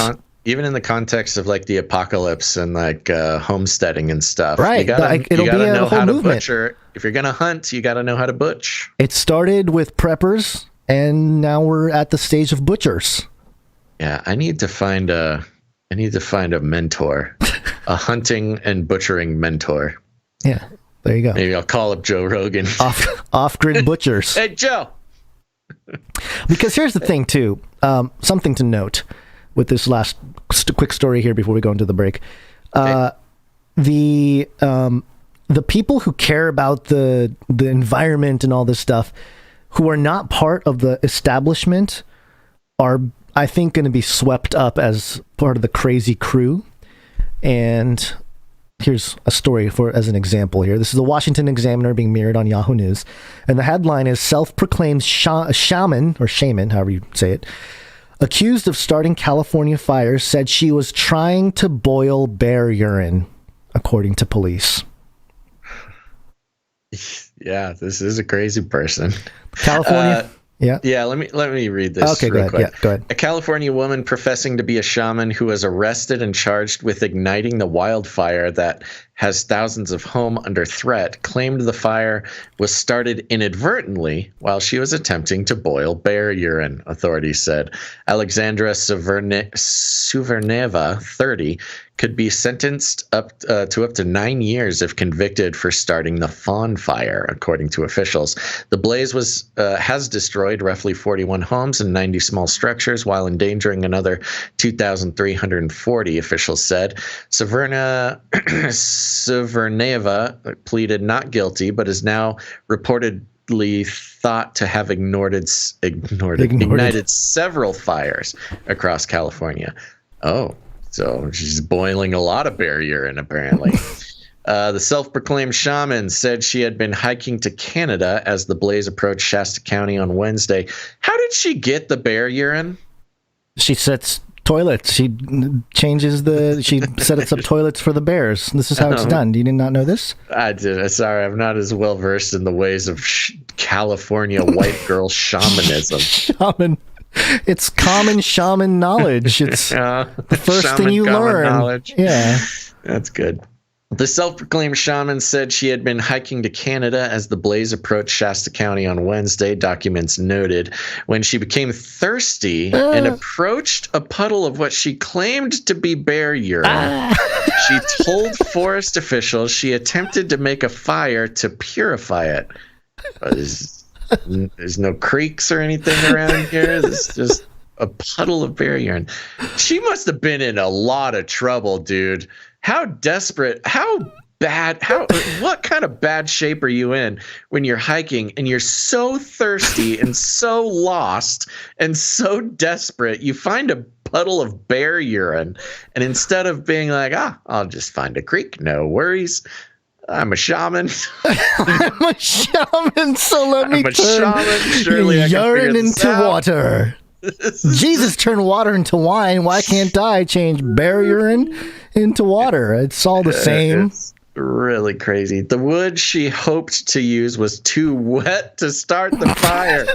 She's so thirsty and there's no water around, but the wood is too wet. She's in California. To purify the bear urine. This isn't like the lost jungle in Africa or something. This is in California. Suverneva then drank the animal urine and proceeded on her journey. She is not proceeding nowhere after the bear urine journey. According to the report, she allegedly became caught in some brush and had to. She got tangled in the briar patch after drinking bear. This woman is on drugs.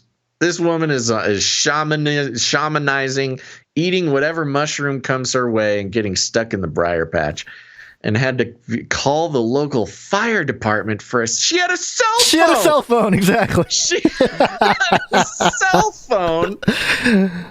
Emergency uses only. I am all about nature. Come on. This is bizarre. The firefighters requested she emptied her pockets of fanny pack. I should have fanny pack too. We're pretty suspicious of this woman, to which she presented CO2 canisters, a lighter, and a green leafy substance she admitted to smoking that day.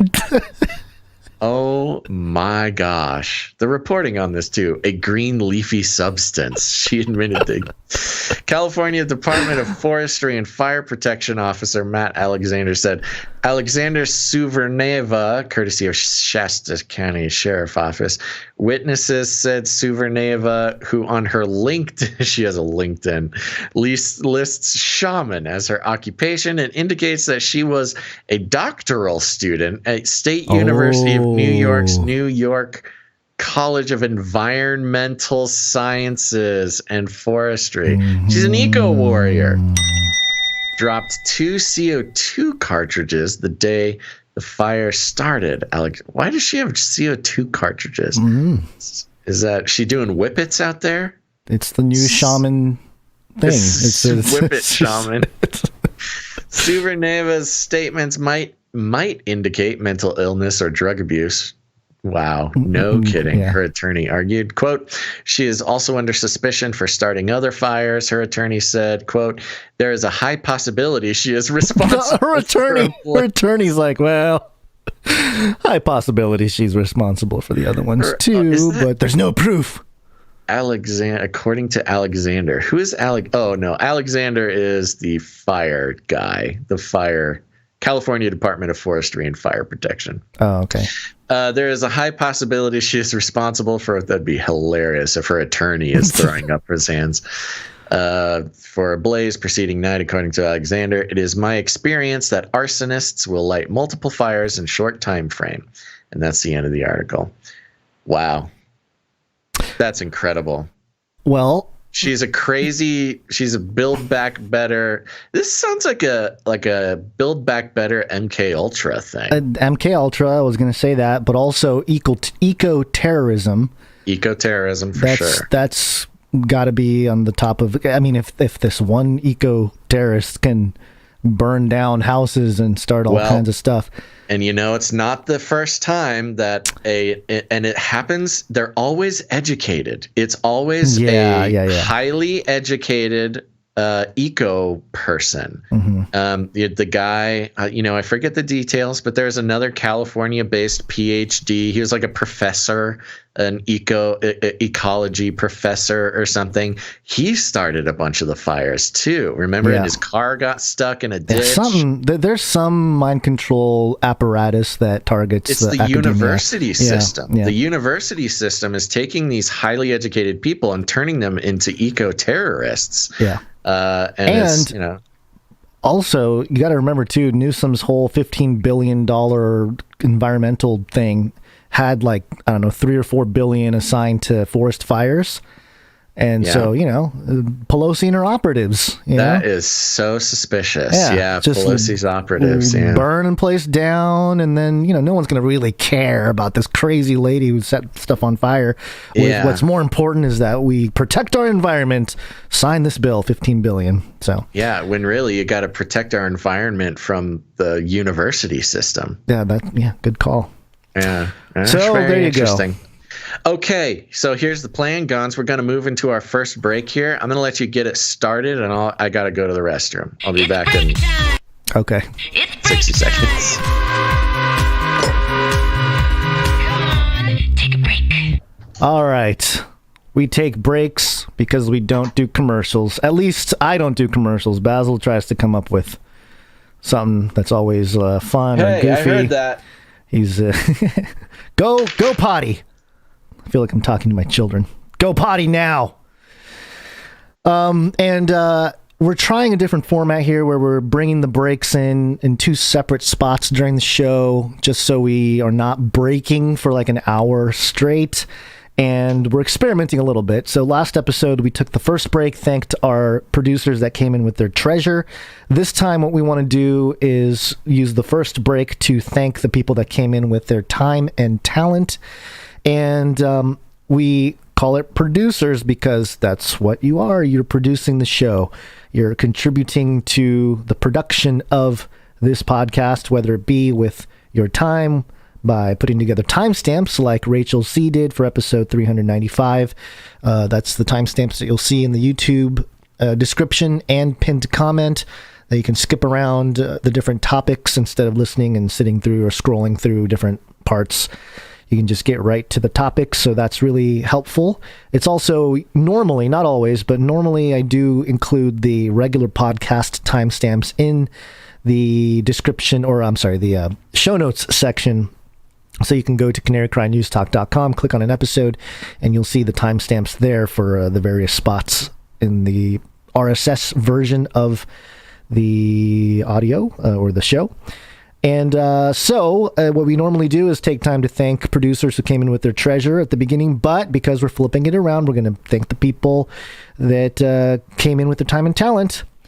And first off, we accept jingles as part of your production. And we're going to start by thanking some people who sent in their jingles here. We have a new jingle.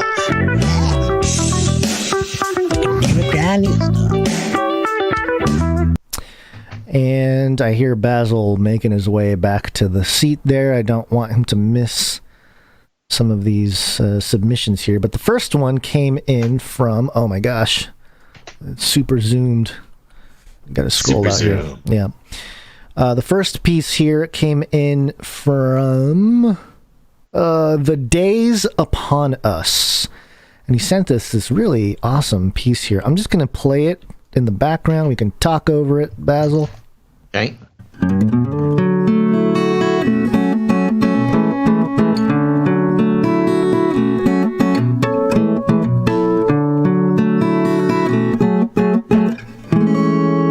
Ooh, I like that chord.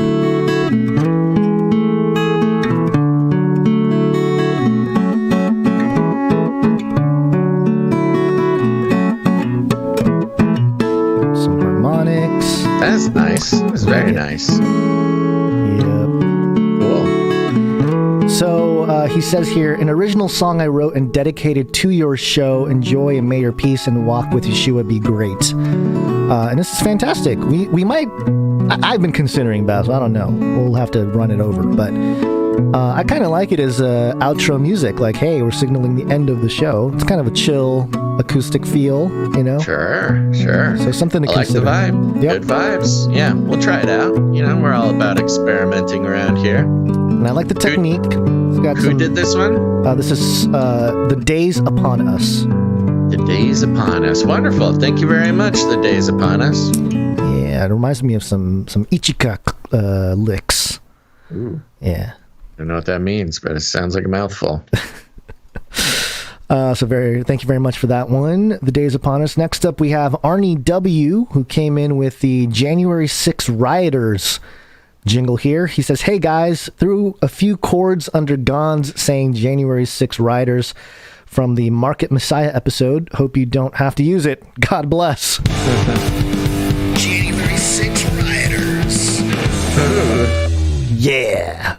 January 6 Rioters. I like it. Yeah. Well, I we think definitely will have some updates on the January 6 rioters. Yeah, I know. Unfortunately. Yeah. But there you go. That's a good one. Thank you very much, Arnie W. Appreciate it. Next one, we have a couple here from Learbag 3000. Good. And we already played one of them. This is the Build Back Better. Build back better. Build back better. Build back better. We will build Babylon better. This time, a new world order. Blah, blah, blah. I love that. So good. So we will use that one for sure. This one, he has another one here called Biden Core. I get what he was going for. Let me play. Let me see what you think. They're patient, but our patience is wearing thin, and your refusal has cost all of us. This is a pandemic of the unvaccinated. This is not about freedom. Got the double bass.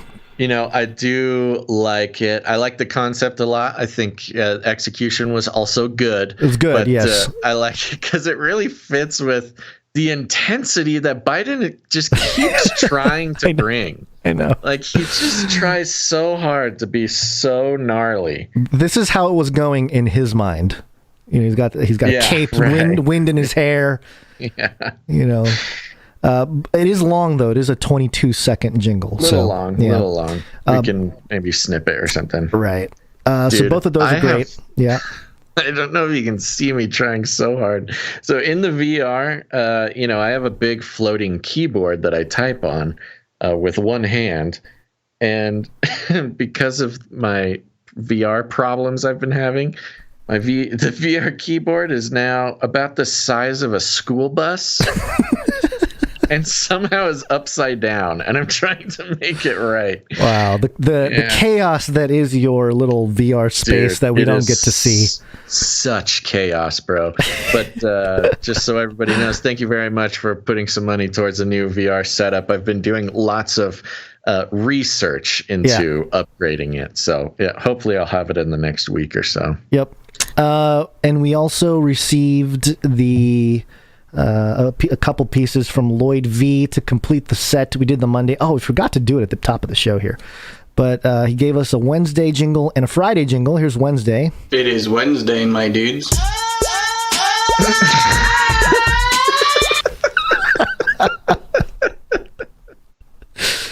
So that's good. That was Lloyd? Yeah, yep.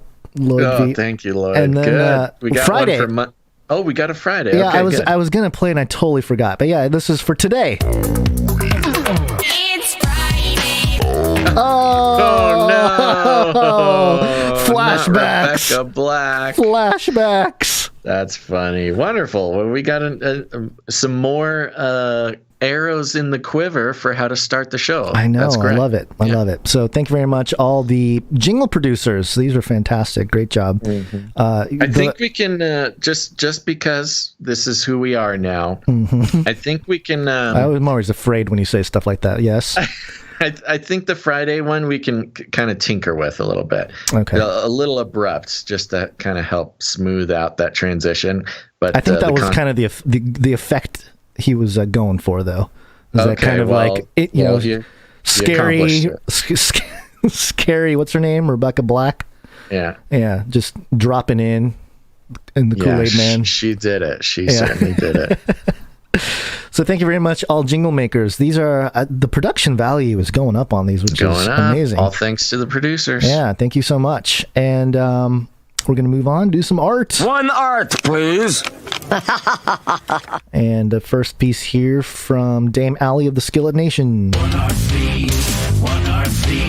Another one from Allie now. Here it is. And I think I'm losing. Oh, here we go. It is Alex Jones. Mm-hmm. I love it. Yes, and the story that came with it. Alex Jones is still in trouble with his comments about Sandy Hook, and it was a link to an article from New York, NBC New York, I think. And it says Alex Jones loses lawsuit over Sandy Hook hoax conspiracy. The case now head to trial for juries to determine the amount of damages Jones and the other defendants will have to pay the families. So we'll see. I mean, he already paid, I think, $100K or something in legal fees that he had to pay already. So I don't know, maybe a couple million, but this is going to be in this rendition that Allie has done here. Alex Jones is looking a little grizzled. He's she's got him with his beard here. He's and his infamous eyeballs, and it looks like he's a little stressed. He's the war-hardened goblin that he claims to be. He's gonna up his male vitality products. Yes, he needs them. Yeah, to pay off the Sandy Hook families.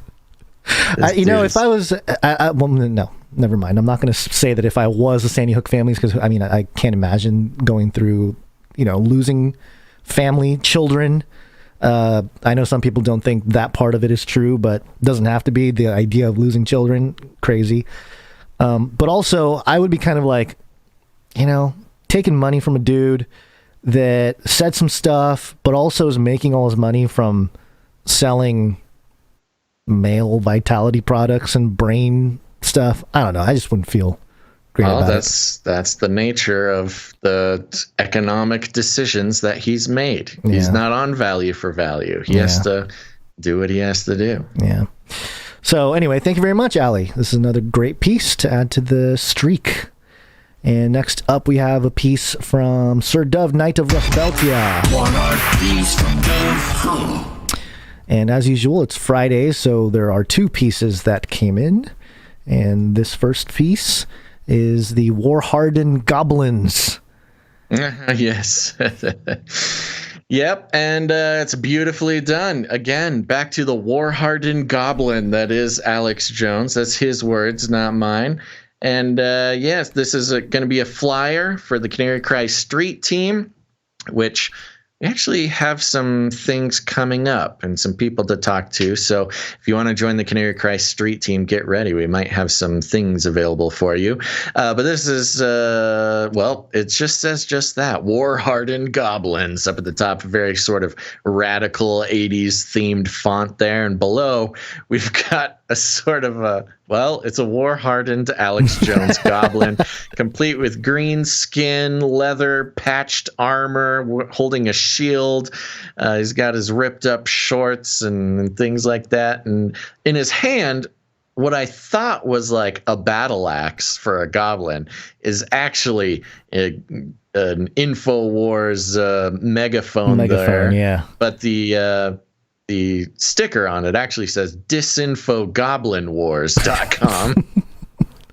And at the bottom, again, totally radical, says CanaryCry.Party. Yep. You're nailing it. You're nailing it, Dove. He says he did this week's Street Team art, a sticker design for the tip of the spear of disinformation, and a flyer design for the Canaries Down Under, and that's the other piece here. And yeah, I mean, I'll let you describe what's happening here. I love this. This might be my favorite one.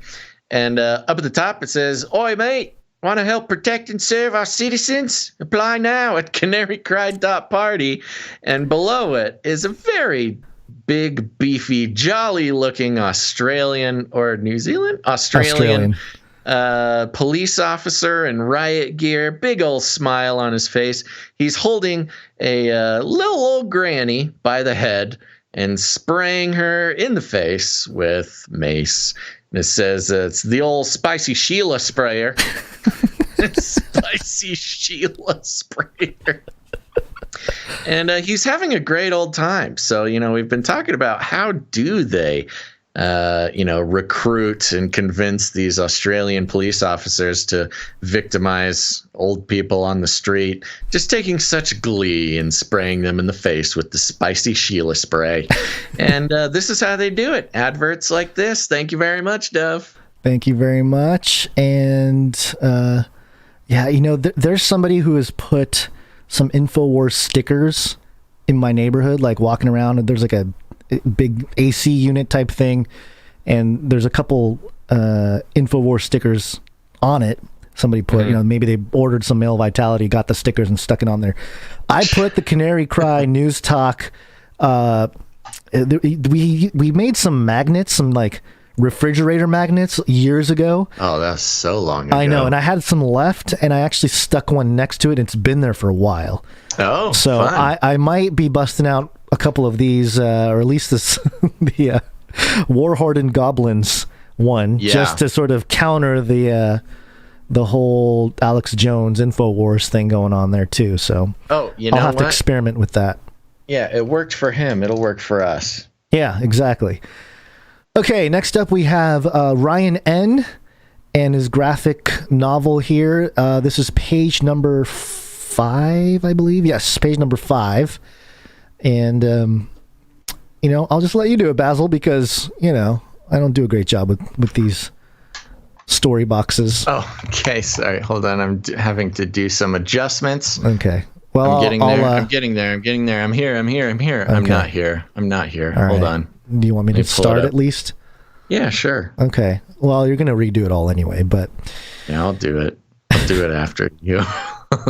Sorry, I'm having to navigate because we stopped putting the images in an easily accessible zone. I'm having to find it in the email. We did that one.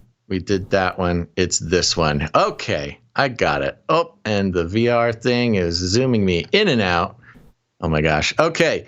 Yes, in the top frame, we've got a speaker This is Cupido International. Again, Cupido International had a solution, and there's a speaker speaking to it's kind of like a TED Talk, it looks like. Ladies and gentlemen, I'm proud to introduce our newest innovation. It's like an Apple keynote. Yep.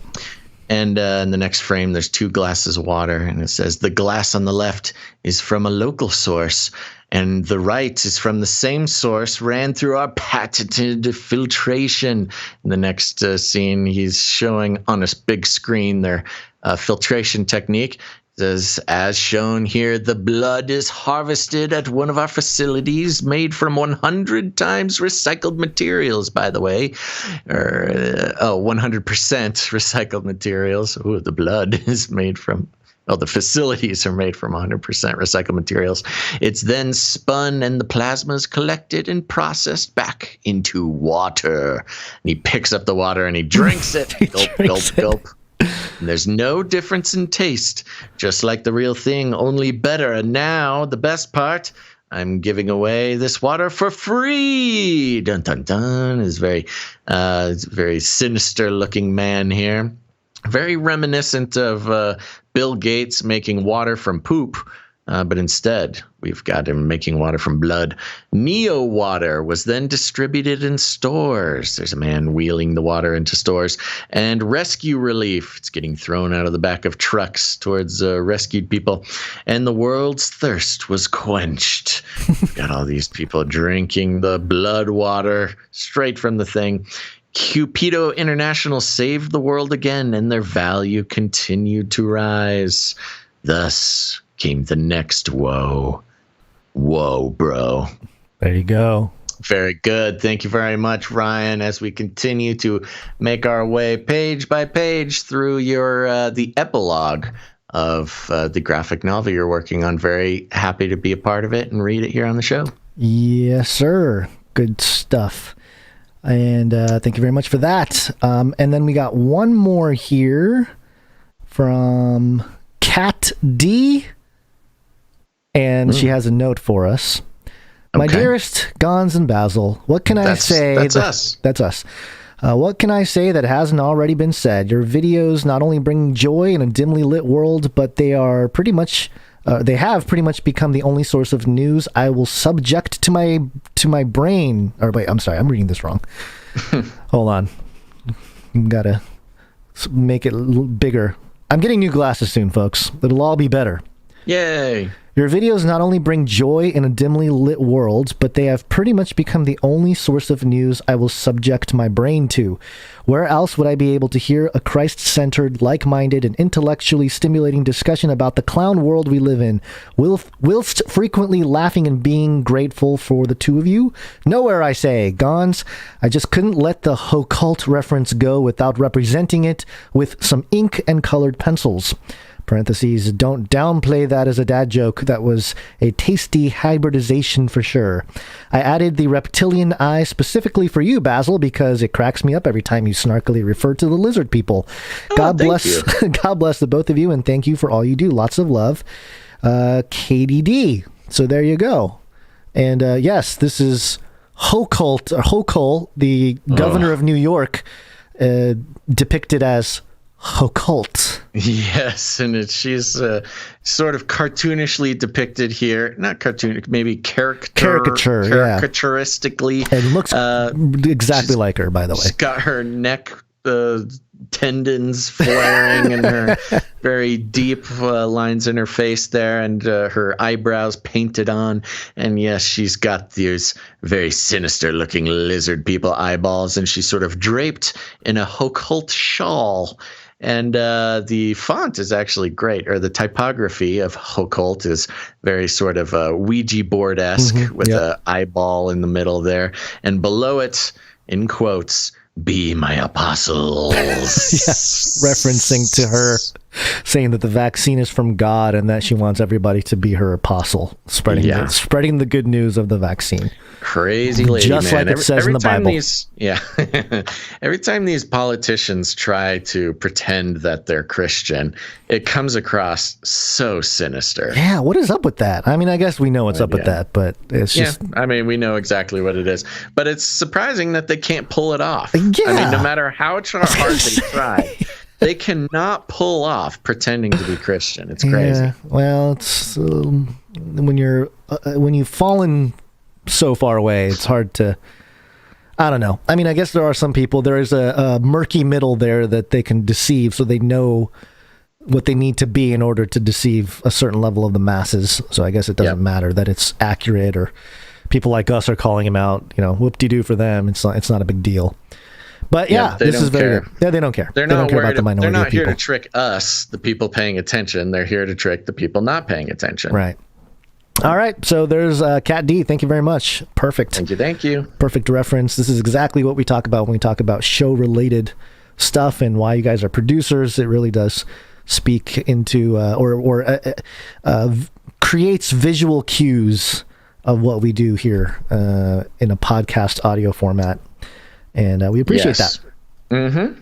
Okay, any more art? No more art. I think that's it. We have... some reviews to read. Yes. And some meetup stuff. Which one do you want to do first? I'll start with reviews. Thank you to everybody who left reviews this last week. A great pile of them.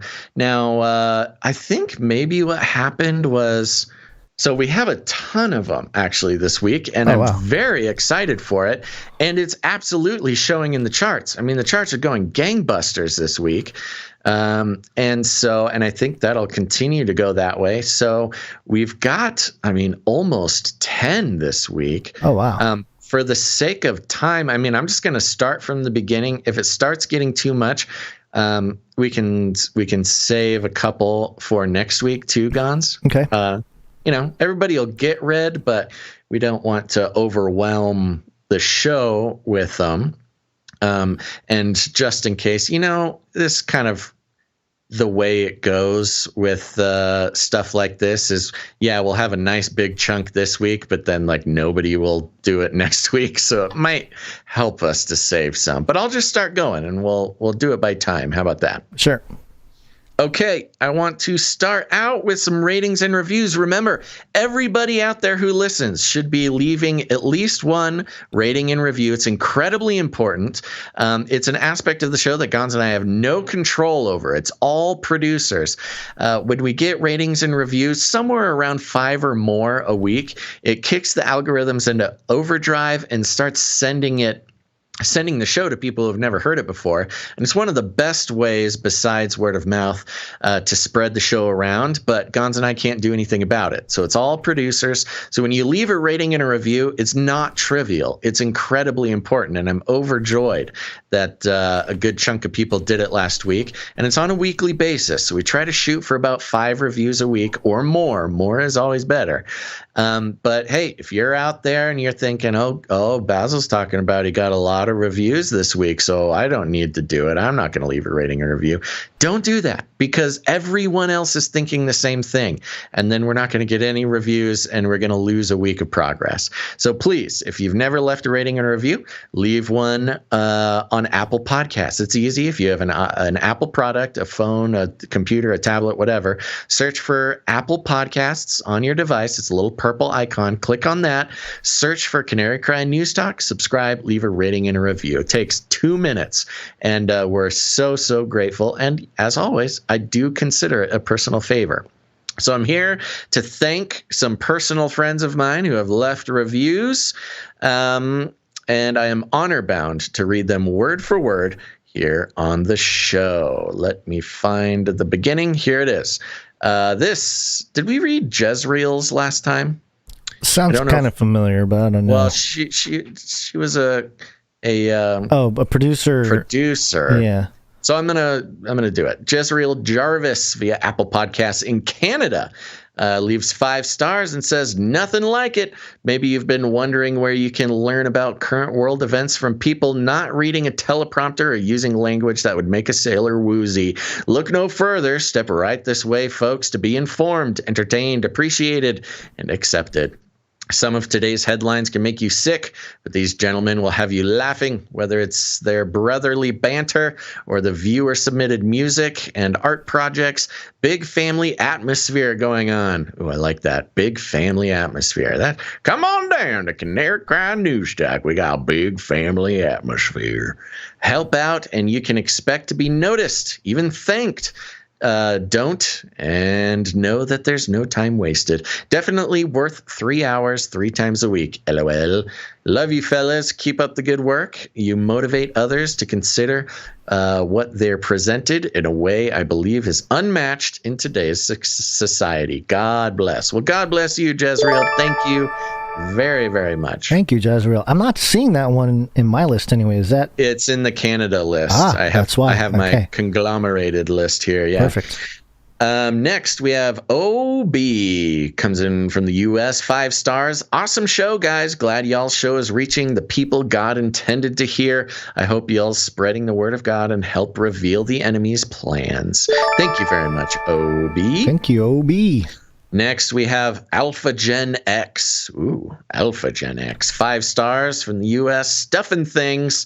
Best show ever. Been listening for about 5 years straight. Mooching. Uh-oh. We got a mooch alert, Gonz. Ouch! They bring all the stuff and even things. Need to get off my moochy butt and produce because picking up a grip of a value, they throwing down. More than a podcast, it's a community of Nephilim. Oh, no. Oh, no. 1 John 4:4-6. Ye are of God, little children, and have overcome them, because greater is he that is in you than he that is in the world.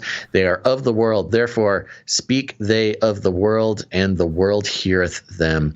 We are of God. He that knoweth God heareth us. He that is not of God heareth not us.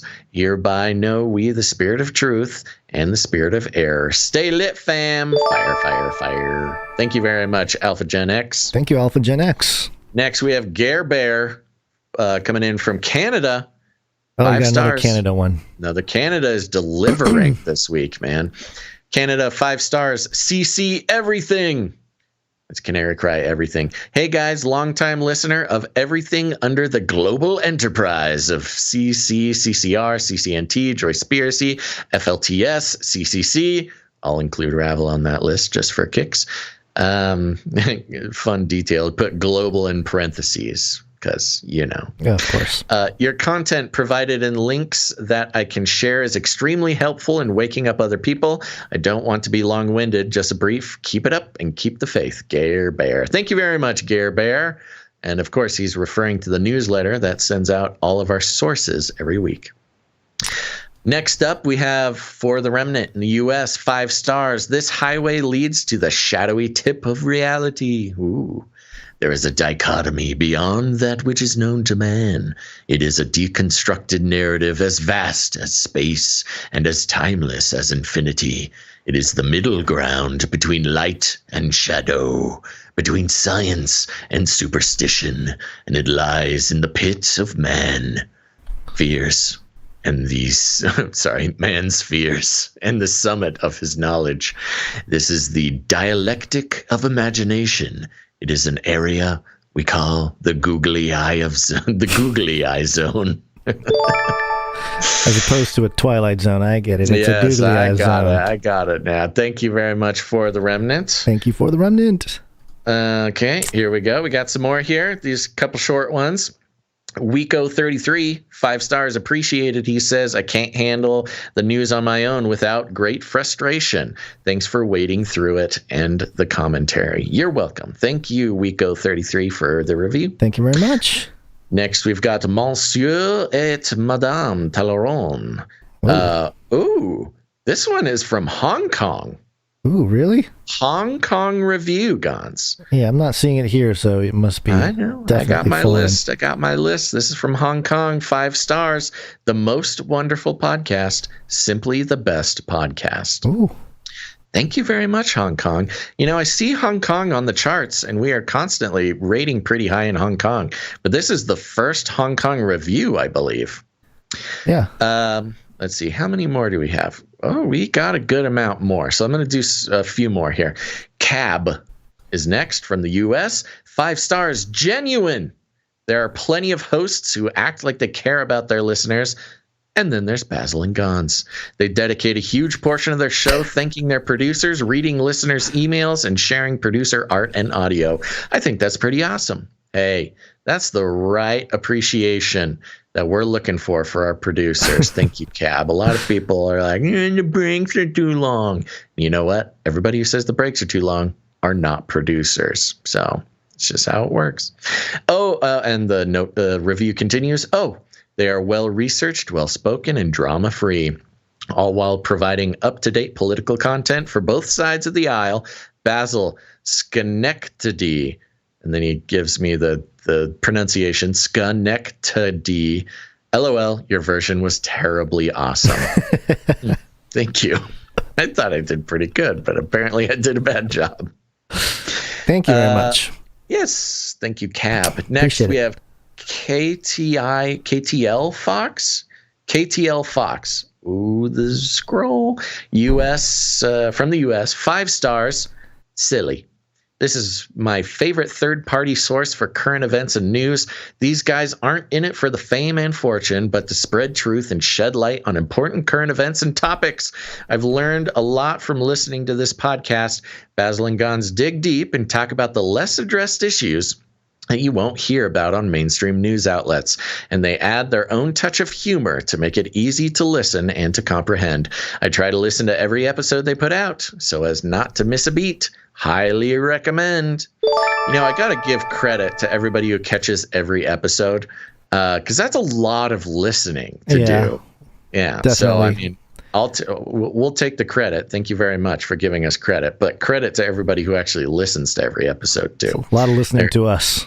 Some of our spouses have a hard time listening to us for 3 straight hours. And like we've said before, neither of us have anyone in our life that we talk to for 12 hours throughout a week. I mean, besides maybe you and your wife, but yeah. Let me do one more here, and then we'll save a couple for next week. Okay. But that doesn't mean don't leave some for next week, folks. Okay, that means everybody still go review. This is from Hal82 from the US, 5 stars, a must for Christians. I honestly can't say enough good things about Basil and Gonz. If you're looking for solid Christian content regarding today's current events, then look no further. The information these guys provide is priceless. I really can't stress how valuable the content of this show is, given the current state of the world. There really is nothing else like this on the interwebs. Love the show and love the hosts, and it doesn't take long for the listener to realize that God is using these two brothers in Christ in a big way. Well, thank you very, very much, thank you, Hal82. As long as you're not Hal from Space Odyssey posing as a human. That might be Hal, the robot, buttering us up. Yeah. Trying to. Maybe Hal loves us back. We finally got on the good side of the robot apocalypse. Yeah. Well, thank you very much to all of the reviewers that I read, and thank you to the handful of you I'm saving for next week. But we're trying. We have a hard out today, so we're going to try to keep things shorter. I didn't realize how I looked at the time and I thought, oh my gosh, we're already. The time keeps on ticking, Gonz. I know, it's crazy. So why don't you zoom through meetups? Okay. And then let's go. So thank you very much again for everybody who left reviews. Yes, and go do it if you haven't done it yet. No excuse. Yep. Canary Cry Meetup. CanaryCry.Meetups.com is where you can learn all about meetups, whether it is that you want to put together your own meetup, which is a great thing to do if you can't find something that's happening local to you. Find out how to do that at the website, CanaryCry.Meetups.com. We have Ciara's meetup coming up in Ohio. That's the Basil Pizza and Wine Bar in Parisburg, October 30th at 3 p.m. She's also doing a NorCal on November 6th and SoCal on December 4th. and she's open to ideas for 2022. There was an update here. Hold on, I'm just going to run through these, but I know there was an update that I forgot to mention in the last episode. EU meetup. Mr. Jag is running that one at the Vienna Christmas Market, 27th of November. So contact Mr. Jag if you're in the EU and you want to travel to this meetup here. Arkansas meetup, September. Oh, that one already happened. We got to update that. We already got a report from the Pikeland meetup. already happened. Yep. Louisville, Kentucky, October 31st. That's the Masonic Register that with the great flyer here. Louisville, Kentucky meetup, October 31st at 6:66 p.m. or 7:06 p.m. for those of you paying attention. Mile Wide Brewery, kid-friendly. Contact awakeosleeper@gmail.com. And North Idaho, I think this is the one I needed to update. October 16th. Yes, the note from Josiah, who's organizing this. He says he's moving the North Idaho meetup to, oh my gosh, some French name that I'm not going to be able to pronounce. Coeur d'Alene? Am I saying that right? Basil, you're French, kind of. Not French at all. But Coeur d'Alene sounds familiar. Okay. Coeur d'Alene? I don't know. Yeah, Coeur d'Alene is a thing I know about. Okay. Yes, they're moving it to Coeur d'Alene to better convenience other Canaries. We are still working out the details of our activity. And I got a flyer. That's what I had. Did I get rid of it? I think I might have gotten rid of it because I have too many tabs. No. Like in my tab list, because I have too many tabs and I can't see what they are. Let's see. Oh, no, not it. No, not it. Okay, let me pull it up real quick because I know I have it here. Oh, boy. Here it is. I got it. Boom, boom. Nice. Coeur d'Alene, Idaho. Josiah B. Dyer at gmail.com. 10/16/21. It'll all be posted at CanaryCry.meetups.com. So look out for that. And that's it that I have listed. I know they're trying to put together a South Carolina meetup, and I think we'll address that in the next break. That Coeur d'Alene image is awesome. Yeah, it's good. It's like a sort of forestry, mountainy logo thing with a canary coming up over the sunrise. That is awesome. Yep. Cool. There you go. Okay, there you go. As usual, the meetups are a huge part of the community here at Canary Cry. It's very important. Of course, meeting people online, connecting online in the forums and social media is always good. But really, go to these meetups. If there's one within traveling distance of you, highly recommend going to them. You'll meet people who listen to the podcast, and which means that they're awake, not woke. And it's very important to fellowship, meet up, break bread, do that sort of stuff. But also, see the people around you who, if things go sideways, you'll at least know you got those people on your team. Yep. This is fun!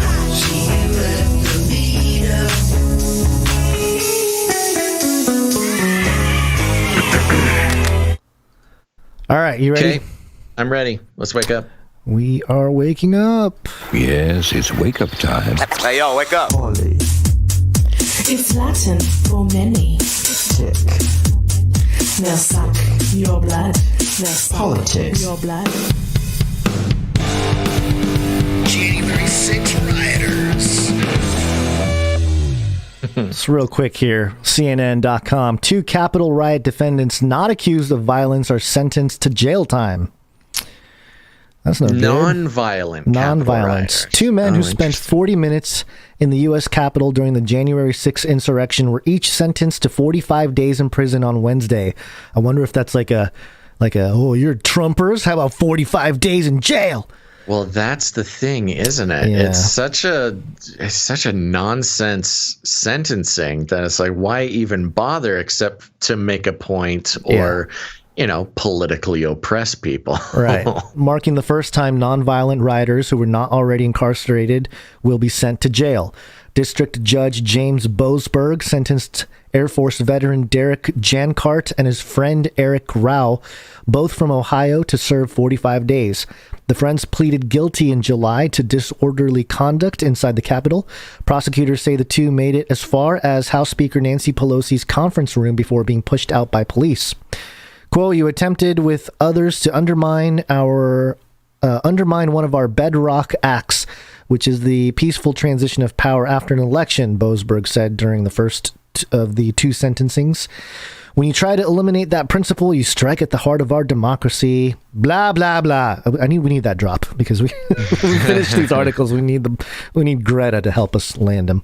Yeah, which means basically these guys got 45 days in jail for walking in and looking around in the Capitol building, which is a building that you're allowed to go in and look around in on a daily basis. At least before this, you could just walk in and look around. Certain stay inside the velvet ropes, but go in and look around. Well, in this case, if you just choose the wrong day to go in and look around, you go to jail for 45 days. Both men apologized on Wednesday during a virtual court hearing. Quote, "I kind of let myself get caught up in the moment. I feel shame for what I did that day," Jankart said. Quote, "There's no excuse for my actions of January 6th, Rao said, at times struggling to speak. Quote, "There's no excuse for even leaving my hotel to go over there. I can't tell you how much this is just twisted." No excuse. See, this is a little bit of a psyop too. Yeah. Because, again, these guys didn't plan and plot to invade the Capitol. They just showed up along with 50,000 other people to protest.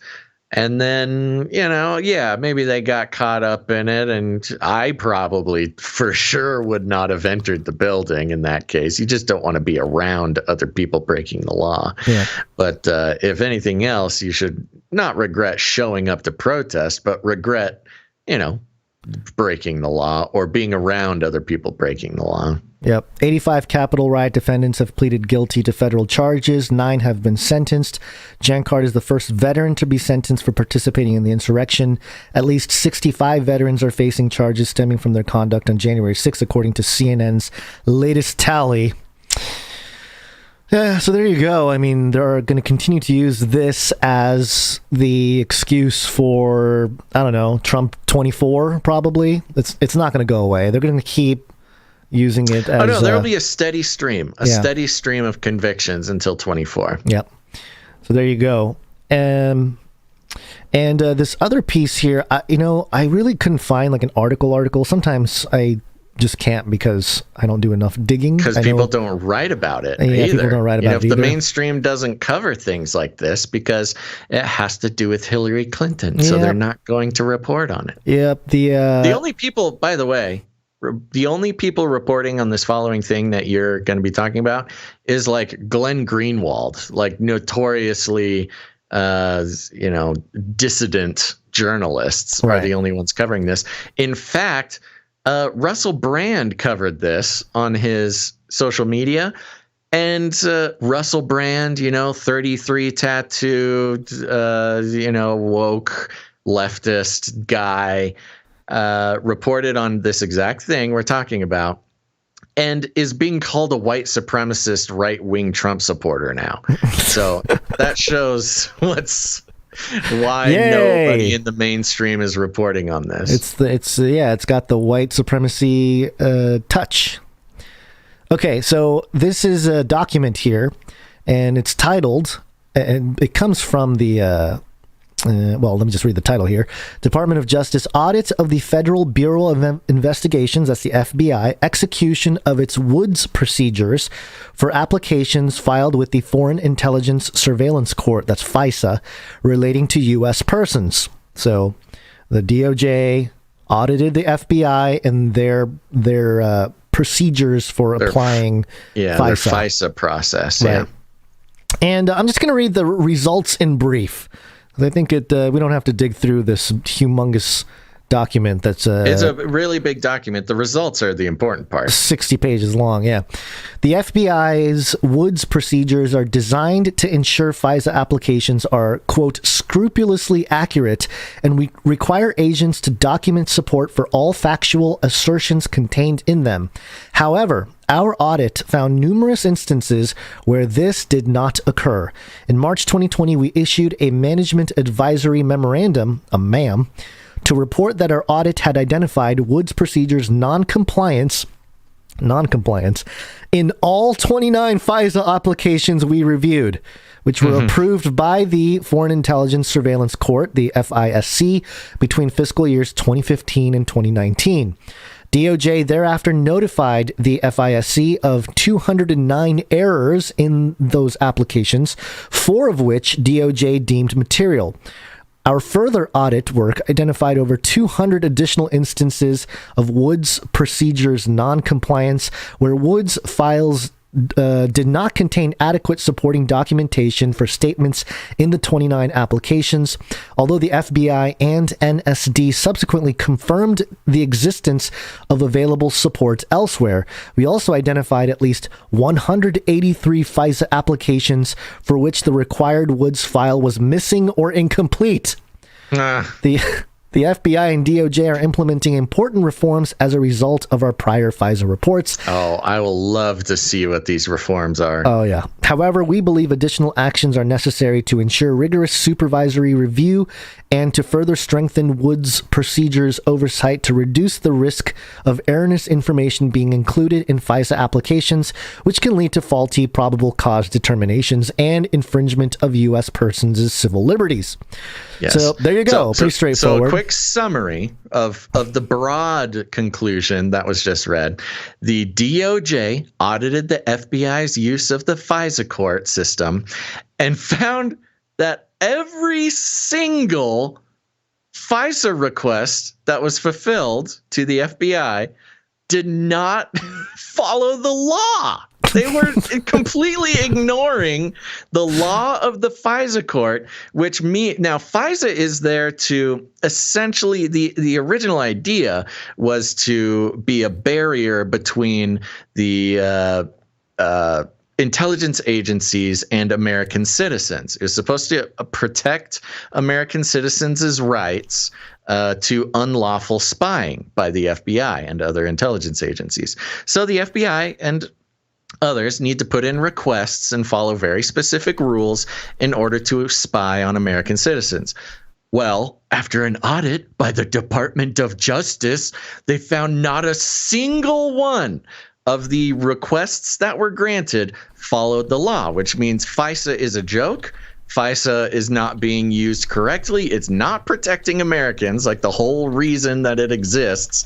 And the FBI was getting, it was basically just a bureaucratic theater that the FBI went through to request the ability to spy on Americans. Now, when I say spy on Americans, very rarely is this spying on real terrorists or anything like that. They're spying on journalists. They're spying on politicians. They're spying on activists. They're spying on the American people who are inconvenient to the FBI. And not only did the 29 that were actually granted all break the law, illegally allowing the FBI to spy on Americans, but there's 180 other requests that didn't even attempt to comply with the law. So that's a pretty big bombshell as far as, you know, how we should be thinking about how the FBI does its business and the bureaucratic theater that is set up to protect Americans. And this is not a political thing. This goes through the Biden administration, goes through the Trump administration, goes through everybody. And this is just on these ones that they looked at. There's thousands more that we have to assume have been treated the same way. Yeah, I'm looking at the time, Basil. Sorry, I know we have this weird hard out today, and we're just so far behind. That's fine. There's just no way we're going to get through stuff. I'm fine cutting stuff. That's fine. Yeah, we got to get you to where you need to be. I think what we're going to do is let's just run through this crypto stuff, and then we can go through thanking the rest of the producers and then we might have to call it a show because it's just the way things are going. Let me counter propose. Okay. Let's finish up with just mentioning that the Hillary Clinton lawyer who started the whole probe, the Russiagate probe that is falling apart, he went to the FBI, came and said, "Oh, I think maybe Trump is working for Russia." The FBI asked him, "Okay, are you working with anybody? Who are you representing?" And the lawyer says, "Oh, I'm just here as a concerned citizen." Not only is he a lawyer for the Hillary Clinton campaign, he billed Hillary Clinton's campaign for the hours that he was talking to the FBI. And that was part of what's been uncovered by this whole process here. We already knew the Steele dossier was completely made up in order to make Trump look like a Russian asset. But now the entire Russiagate setup is being dismantled, and this lawyer for Hillary Clinton is being indicted. But you're not hearing this reported unless it's by Russell Brand, Glenn Greenwald, whatever his name is, or Canary Cry News Doc. So There you go. That's kind of the summation of that whole thing. As more things become apparent, we'll bring them in further episodes. This is the kind of information that would have been useful in 2016 when everybody was calling the bluff. Oh, see, I was thinking the information was very useful being hidden. It was more useful being hidden. Well, that's what I'm saying. Depends who you're trying to be useful for. Yeah, it depends on the side of the aisle, what side of the aisle you're on. But yeah. Real quick, let's run through this stuff because I want to make sure we have time to thank producers. It's some crypto updates here, important updates. We have the what happened? Oh, you know what? We're skipping some stuff. Yes, Nigeria. Yahoo Finance, Coin Rivet. Nigeria to become first country in Africa to launch CBDCs. Yeah. We've been saying interesting. Isn't that the first country in the world too? Nobody else has officially launched their CBDC. I think China and the e-renminbi is like a form of a CBDC. Oh, you're right. China did have it first. But outside of that, maybe there might have been a couple smaller countries that tested it, but it doesn't matter. Now that I'm thinking about it, Venezuela had their little cryptocurrency based on their petro coin or whatever. Right. Yeah, Nigeria is an important one because Nigeria's president was the one we've played the clip of where he was saying, "Hey, governor of Edo State in Nigeria." Yeah, it's a government of a region. Yeah. I have the clip here just as a reminder. Yeah, I was going to ask. You should play the clip. And it's muted. Hold on. Why is it muted? Okay, here we go. Still muted. Hold on. Come on, computer. You can do it. I know you can. Also, you will not be allowed to access banking services in Edo State from the middle of September if you have not been vaccinated. There you go. Yeah. No bank account access without being vaccinated. Yeah. Which you're locked out from banks unless you can show your vaccination status. Incredibly abhorrent result of mandates. How would they ever track that? Now we have this headline here from Yahoo Finance being mirrored from Coin Rivet here. We already did it though. You must have zoned out when I actually read the headline. Oh, okay. You just want to do the headline. Yeah, I mean... That's okay. Yeah, because we're trying to move through here. Okay, you're right. Nigeria to become first country in Africa to launch their CBDC. That's their central bank digital currency. Nationally sponsored cryptocurrency with all the fun blockchain accommodations that come with that. And certainly... I don't think that this will give more freedom to the people in this country, considering that their government loves to take control of every aspect of their lives. Yeah. So, yeah, very exciting. And in home here, the clip that kind of went viral was the Federal Reserve Chair, Powell, answering about cryptocurrencies, whether he wants to ban cryptocurrencies. So, Mr. Chairman, as a matter of policy, is it your intention to ban or limit the use of cryptocurrencies like we're seeing in China? No, and I immediately realized I had misspoken there. I didn't mean to take the word cryptocurrency out of that sentence, and I would say it's fairly widely understood that central bank digital currencies could perform some of the could make but no intention to ban less. No intention to ban. No intention to ban them, but they're, the stable coins are like money market funds. They're like bank deposits, but they're to some extent outside the regulatory perimeter, and it's appropriate that they be regulated. Same activity, same regulation. So not going to ban, but regulate, especially stable coins. Yeah. Which is not surprising, but a lot of people saw that as a positive in the crypto world. Like, hey, they're not going to ban crypto. The American hedge fund financial elite are all in on cryptocurrencies, so banning is impossible. Yeah, well, it'd be technologically pretty challenging to begin with, but yes, you couldn't enforce it for sure. Yeah. And this, I was reminded of an old thing, the IMF, Christine Lagarde. Probably heard of her before. She's the IMF managing director. Back in 2018, she had a speech called Winds of Change, the case for new digital currency.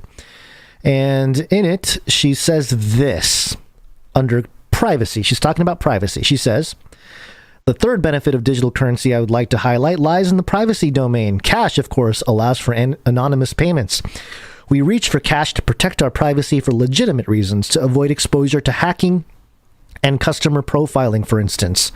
Do you use cash to avoid hacking? I go on. Consider a simple... I'm going to continue on. I think, Consider a simple example. Imagine that people purchasing beer and frozen pizza have higher mortgage defaults than citizens purchasing organic broccoli and spring water. What can you do if you have a craving for beer and pizza, but do not want your credit score to drop? Today, you pull out cash. That's not why people use cash. It's an incredible, and it's see this. Let me finish the quote. Okay. And tomorrow, would a privately owned payment system push you to the broccoli aisle? Would central banks jump to the rescue and offer a fully anonymous digital currency? Certainly not. Doing so would be bonanza for criminals. Yeah. Right.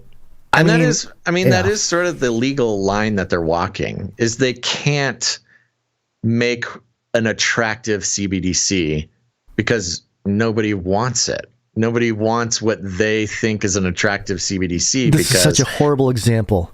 It implies that if you buy beer and pizza, the government will know, and they will know that there's an association with people who buy beer and pizza have low credit score or some kind of ding on their mortgage, higher mortgage defaults. It's the infantilization of it's ridiculous. The public's understanding of finances and cryptocurrencies. Unreal. Yeah. Well, it's not just the governments; it's the general public. Yeah. According to Fortune.com here. Do you want to take this headline and read a little bit of the story? Yeah, this is great. We'll zoom through it. The headline speaks for itself, but we'll go there. This is coming from Fortune.com. The headline, Currency of the Alt-Right. How white supremacists and the far right use Bitcoin to evade the law and get rich. Evade the law. The Daily Stormer website advocates for the purity of the white race, posts hate-filled conspiratorial screeds against blacks, Jews, and women, and has helped inspire at least 3 racially motivated murders. It has also made its founder, Andrew Anglin, a millionaire. Anglin has tapped... Oh, this is an update. We followed this story. Yeah. Anglin has tapped a worldwide network of supporters to take in at least 112 Bitcoin since January 2017, worth $4.8 million at today's exchange rate. According to data shared with the Associated Press, he's likely raised even more.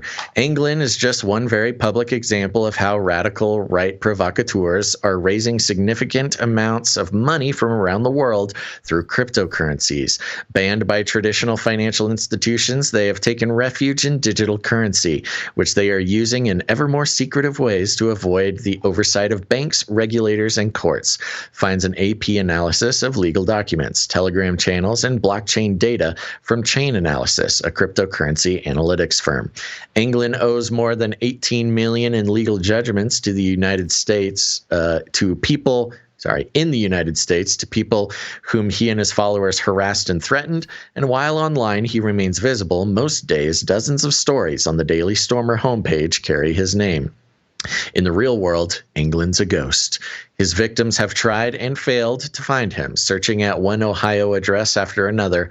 Voting records place him in Russia in 2016, and his passport shows he was in Cambodia in 2017. After that, the public trail goes cold. He has no obvious bank accounts or real estate holdings in the U.S. For now, his Bitcoin fortune remains out of reach. And it goes for about another 100 paragraphs about how Bitcoin is evil. Now, let me disclaim, this guy, what's his name? Anglin,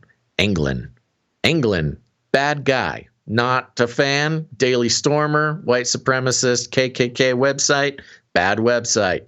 Don't engage.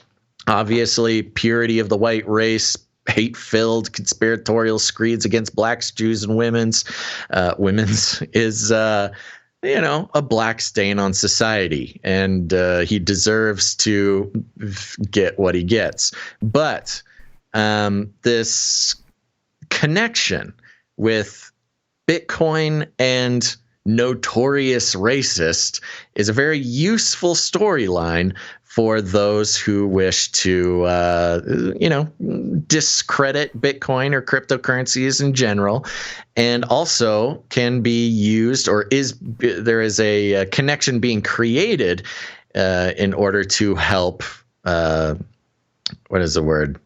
identify, make connections with Bitcoin to white supremacy and all sorts of evil. So, you think, who doesn't want Bitcoin to exist? Well, it's the current power structure that has complete control over all Illuminati dollars, fiat currency, hedge funds, financial elites, and the U.S. government. And connecting Bitcoin to a notorious monster is a great way to push along the social narrative that cryptocurrency is for criminals and not for, people who believe that exchanges of value shouldn't all be regulated by some all-controlling central government. Yes, and profiling, that's the word I was talking about. Helps profile the new category of DVEs, domestic violent extremists, which is code word for, white supremacist Trump supporters. And so connecting Bitcoin with DVEs is another checkbox for intelligence agencies for things like FISA warrants. Oh, this guy has Bitcoin. You better let us look at him. Well, the funny thing, though, is that the article is really long because it lists all the things this guy, Andrew Anglin, is doing, all because they can trace everything on the blockchain. It says like blockchain data shows who his donors were and the global community of believers that sent him stuff. And, they track 12 other far right groups using cryptocurrency exchanges. And like, they're all tracking everything. It's like, okay, well, if it's so horrible, you'll be able to see their actions. You're calling all his actions evil, his financial transactions. But it's, it's kind of like anybody people that use cash are doing way worse things. And I think there was even analysis of like actual crimes. This isn't an actual crime. I mean, his ideologies, this guy, Andrew Anglin, might have some beliefs that you may not align with, but he's not like breaking the law by using Bitcoin. Well, he is breaking the law. I mean, this Anglin guy's, cause he's posting, he's actually meets the requirements of hate speech and breaking the law. So yes, this Anglin guy is a criminal and a bad guy and deserves no defense. Okay, but the list of people. The point, I'm just saying the point is it's like saying connecting it to any objectively evil person. Like if Bitcoin existed during World War II, you'd say, well, Hitler had Bitcoin, and therefore anybody who has Bitcoin is Hitler. It's not the details of this track, the details of the reporting track, it's the social narrative of, oh, Satan has Bitcoin, so therefore everyone with Bitcoin is Satan. It's just a very effective storyline, and it's unfortunate for, I think, the Bitcoin movement. This story is a very powerful motivating tool against Bitcoin, and not just for the social commentary, but also for the police state to be able to profile people based on their financial choices of owning Bitcoin. Yeah, it just lists We Are Change. I don't know that We Are Change has anything to do with anything that they're talking about in this article. So the list We Are Change is receiving Bitcoin. So it's like, oh, if you receive Bitcoin now, apparently you're radical right. That's what they want to say. The whole straw man there. Yeah, well, and they notice how it's lies by omission. Mm-hmm. They are omitting all of the Black Lives Matter Bitcoin holders, all of the, it's lies by omission. Yeah. Not everybody who owns Bitcoin is a white supremacist, neo-Nazi, but this is a very helpful story to put out there. Yeah. Well, one more headline here, real quick. This is Bitcoin.com. Survey shows 64% of Britons believe crypto is not a safe investment. Respondents think Ethereum is a drug, Cardano is cheese. Yeah, so this survey shows 64% of Britons know absolutely nothing about Bitcoin, but they are soaking in the spoon-fed narrative that crypto is not safe. I mean, oh my gosh, it's pretty wild that we're kind of early on stuff just because we're considered watchmen. We're standing in the watchtower, looking at the horizon, kind of keeping track of what's happening. Yeah. And in the process, we ran into cryptocurrencies a few years ago and had been kind of taking a look at it for a while. But if people still don't know what Ethereum is and what Cardano is, producers, you're early too. Like you're early on knowing what this stuff is. It's going to mainstream probably in this decade at some point, but this not fully there yet. This poll shows exactly the benefits of the previous story. You connect Bitcoin with negative stories in the media, where people don't know anything about cryptocurrency, but they've soaked up the social narrative. They hear the word Bitcoin or cryptocurrency and go, oh, no, of course that's not safe. I saw on the news it's not safe. Okay, well, what do you think about Ethereum? Oh, drugs are bad. Don't take drugs. Well, what about Cardano, though? What do you think about Cardano? Oh, I summered in France, and I loved the Cardano that I had there. They're lying at that point. They're just trying to sound fancy. Cardano cheese. Yeah, but it shows the power of these mainstream stories going out, trying to scare people away from cryptocurrencies. Yeah. All right. I want to have enough time to thank people before I have to go. I know. I can't believe I looked at where has the time gone. It's crazy. Ridiculous. Yeah. Okay. So let's take another break. It's break time.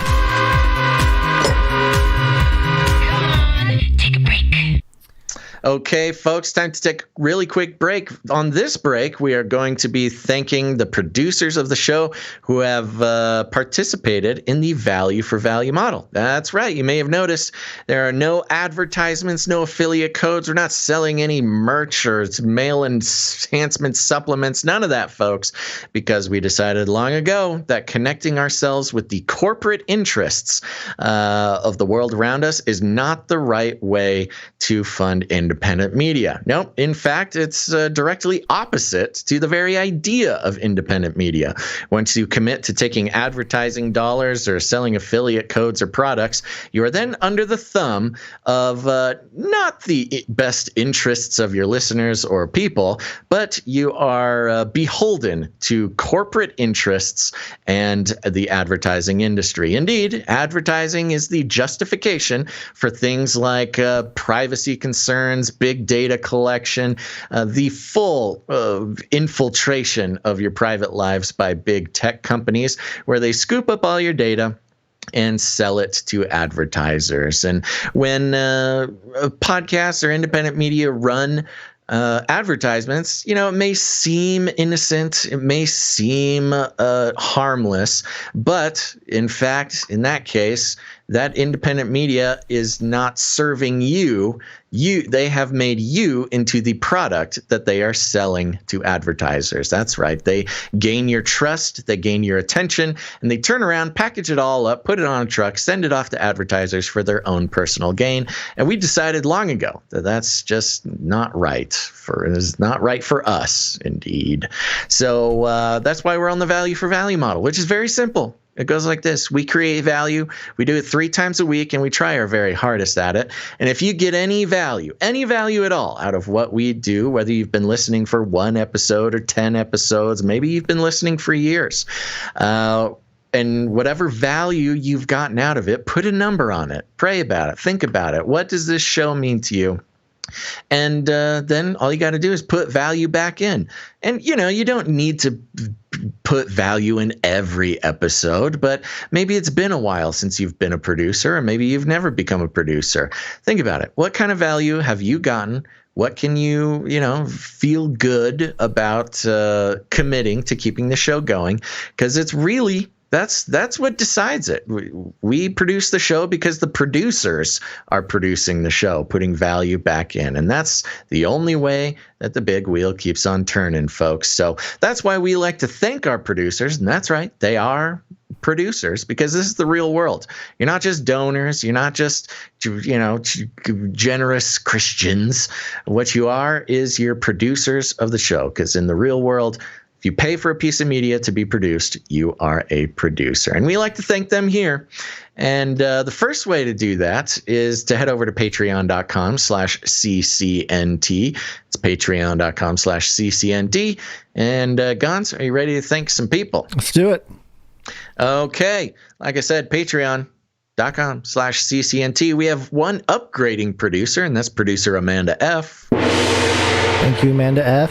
Thank you very much, Amanda F. Oh, and I was mistaken. We have 2 upgrading producers, and the other one is Juan A. That's right. Thank you, Juan A. Thank you very much, Juan A. Upgraded to Pocket Full of Sevens. And I think this means that Juan A's streak is still going. So Juan's on a streak. Let me check the list here. That means Juan A has been supporting the show for 23 episodes in a row. All right. If you could update on the doc, that'd be great. But Patreon is not the only way to support the show. No, in fact, a lot of people don't like Patreon. That's okay. We support you. That's why we have CanaryCry.radio.com/support. CanaryCry.radio.com/support. That's right. At CanaryCry.radio.com/support, there's all sorts of options to how to become a producer. You can support the show with your cryptocurrency. You can become a monthly producer if you want to commit to keeping the value for value model alive. But if commitment's not your thing, you can make a one-time producership in any amount. Gonz, who do we have coming in over there? On the PayPal, we want to start things off by thanking a Dame. Dame Lynn, Lady of the Lakes, is our executive producer for episode 396. Thank you very much. And that's right. Dame Lady of the Lakes, our executive producer. She wants to keep the amount hidden here, but it's towards the jingle keyboard Gonz needs or the VR headset that Basil needs. Love you guys. Keep the amount quiet. Okay, yes. As each producership counts. Amen to that. She ends with God bless. Thank you very much, Dame Lynn, Lady of the Lakes. Where'd you find this? Bankroll out the bankroll, I spend. Women rule. That's right. They certainly do on this episode. She's our executive producer. Next up, we have James J.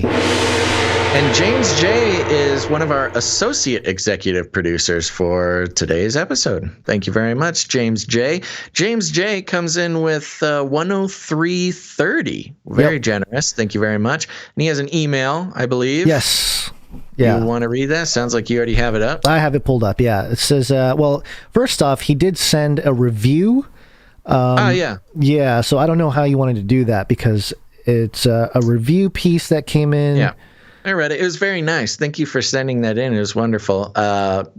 Now all you got to do is go post that on Apple Podcasts. Cut and paste to Apple Podcast or something. Yeah, it was great. It was a wonderful review, though. And then he sent it a second note. Once again, thank you so much for all the awesome content you guys put out. Please accept this associate producer donation of $103.30 for the production of episode 396 that I am giving using PayPal.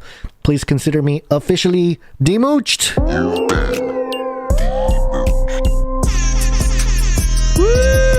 Yeah, buddy. Coming in first producership, demooched as an associate executive producer. Thank you, James. He says, this is my second donation of many more to come. I agree with your decision about streak jingles, but I'm going to try and earn that jingle. I'm working on bringing some jingles in the future. May God continue to bless his this awesome ministry, which is his. Please pray for play all your Artur Pawlowski jingles back to back to remind us of the courage in the face of adversity. Ephesians 5 verses 9 through 11. For the fruit of the Spirit is in all goodness and righteousness and truth, providing what is acceptable to the Lord, and have no fellowship with the unfruitful works of darkness, but rather reprove them. Please forgive me for being long-winded. From Child of God. Thank you very much. Appreciate it. And yeah, those jingles there, the Artur Pawlowski stuff here. Do not come back, you Nazi psychopaths. Nazis are not welcome here. Yeah. There you go. Although we did. Nazis are not welcome here. They are not. We did receive an email from somebody that was kind of pushing back on, or like having caution about Artur Pawlowski because of his affiliations. There are cautionary things for everybody. Yes. All right. Thank you very much, James. Thank you, James. Appreciate that. Next up, we have Clifton P. Clifton P. Clifton P. comes in. He is another associate executive producer of the show. This episode 396. Thank you very much, Clifton P. Comes in with 101.10 and a note that says beep, boop, beep. Well, beep, boop, beep. Back to you, Clifton. Thank you, Clifton. Appreciate the associate producership. Next up, we have Marty K. Marty K. Thank you very much, Marty K. Let's see here. Well, it says it in the note here. You guys bless my soul. Thanks for consistently, all caps, consistently. Wow, we finally did it. We did it. It took us 5 years, but we did it. It took us 10 years, but we finally became consistent. Yeah. Keeping it wholesome and real. $59 plus fees for this boomer's belated B-Day on September 13. Oh, happy birthday. Yep. Oh my gosh. Where's my... That's okay. I need the board. Go ahead. He finishes out. Please read my favorite scripture, Psalm 73:29. P.S. 25, yep. Yeah. P.S. I miss Basil's dino vocals on the outro. Well, if you're lucky, maybe we'll get it in there today. Happy birthday. Happy birthday, Happy Marty. birthday. Thank you very much. You have that scripture pulled up? No, I do not, but I can do it real quick. Hold on. You could probably do it faster than I could. We're going for Psalms 73:25. We're reading it because of Marty K coming in, becoming a producer. Oh, we have Marty K and Marty B now. We have two Martys. A lot of Martys. All right, so Psalm 73:25. Oh, you got to actually write out Psalm? Come on, Bible Gateway. I use Bible Hub or Logos. I use Logos software too. Great. The passage reads, "Whom have I in heaven but you? And there is nothing on earth that I desire besides you." Amen. There you go. Amen. Thank you very much. Next up, we have Little Winged... Oh, no, I'm sorry. We have Scott K. Woo! Scott K's on a streak. Scott K has been supporting the show 56 episodes in a row. He memorializes it with $56, and he says, "Go Strikers, go! 56 in a row. Let's see how long we can go." I think maybe he meant streakers, so I'll do it another read with streakers. Go Streakers, go! 56 in a row. Let's see how long we can go. There we go. Thank you very much, Scott K. Or strikers. I mean, I thought strike. I know. I sort of made an assumption, so I did 2 reads. Thank you very much, Scott K, keeping that streak alive.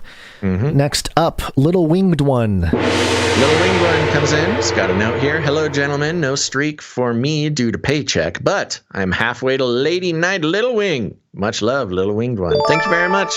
And that's, halfway there, Little Winged One. Love it. Thank you, Little Winged One. Next up, we have Julie S. Julie S. Not a readable amount. No note. Thank you very much, Julie S. Thank you, Julie S. Next up, Jason B. Jason B comes in with 3333, Illuminati handler for the day. Love the show. Long-time listener, first-time producer. Keep up the great work. I think Jason B gets demooched. Ah.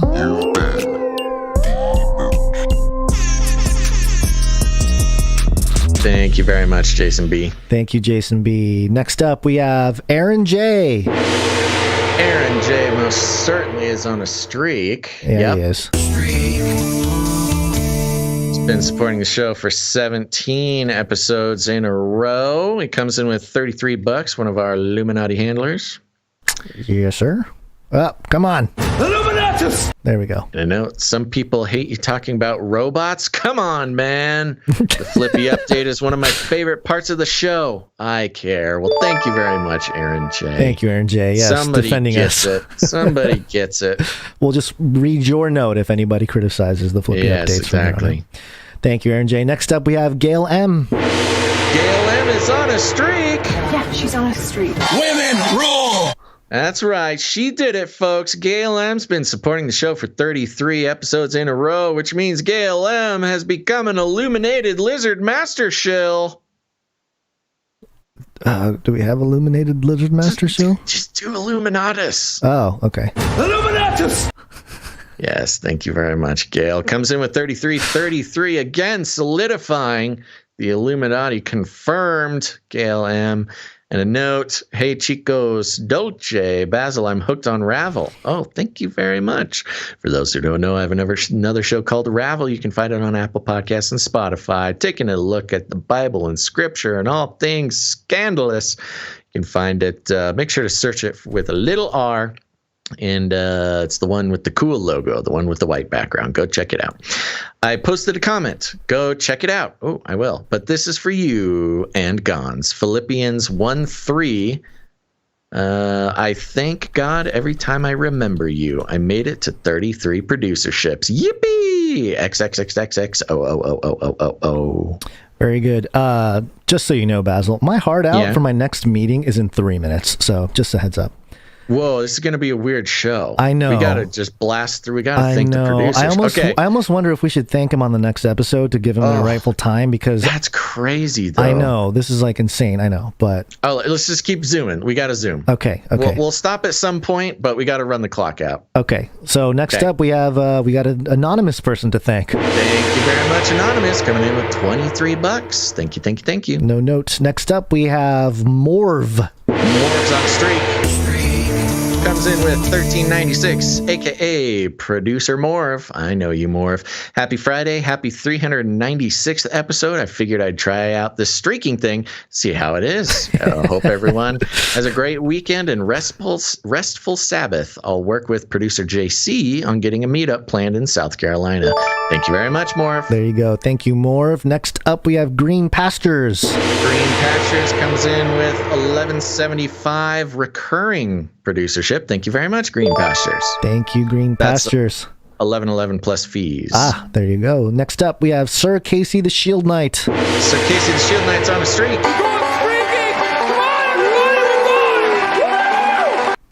65 episodes in a row, almost to 66. He came in twice, one for Pocket Full of Sevens and another one we're not going to read. Thank you very much, Sir Casey. Thank you, Sir Casey. You got the 66 next. Next up, we have Heatherus. Heatherus is in and on a streak. Yeah, she's on a streak. Women rule! 10 episodes in a row, coming in with 9/11. Hey, Basil and Gonz, Ecclesiastes 9/11 pretty much sums up my week. I returned to see under the sun that the swift do not have the race, nor the mighty ones the battle, nor do the wise have the food, nor do the understanding ones have the riches, nor do even those having the knowledge have the favor, because time and unforeseen occurrences befall them all. Ooh, heavy. Totally a very useful life scripture for sure. We hope everyone has a fantastic weekend. Thanks for everything you both do and all the producers that keep the show going. Can you play Called It and the Howard Dean scream for Russ? Heather Russ. Oh, Called it. What was the other one? Howard Dean. Okay, hold on. Let me see if I can do it together. Okay. Ooh,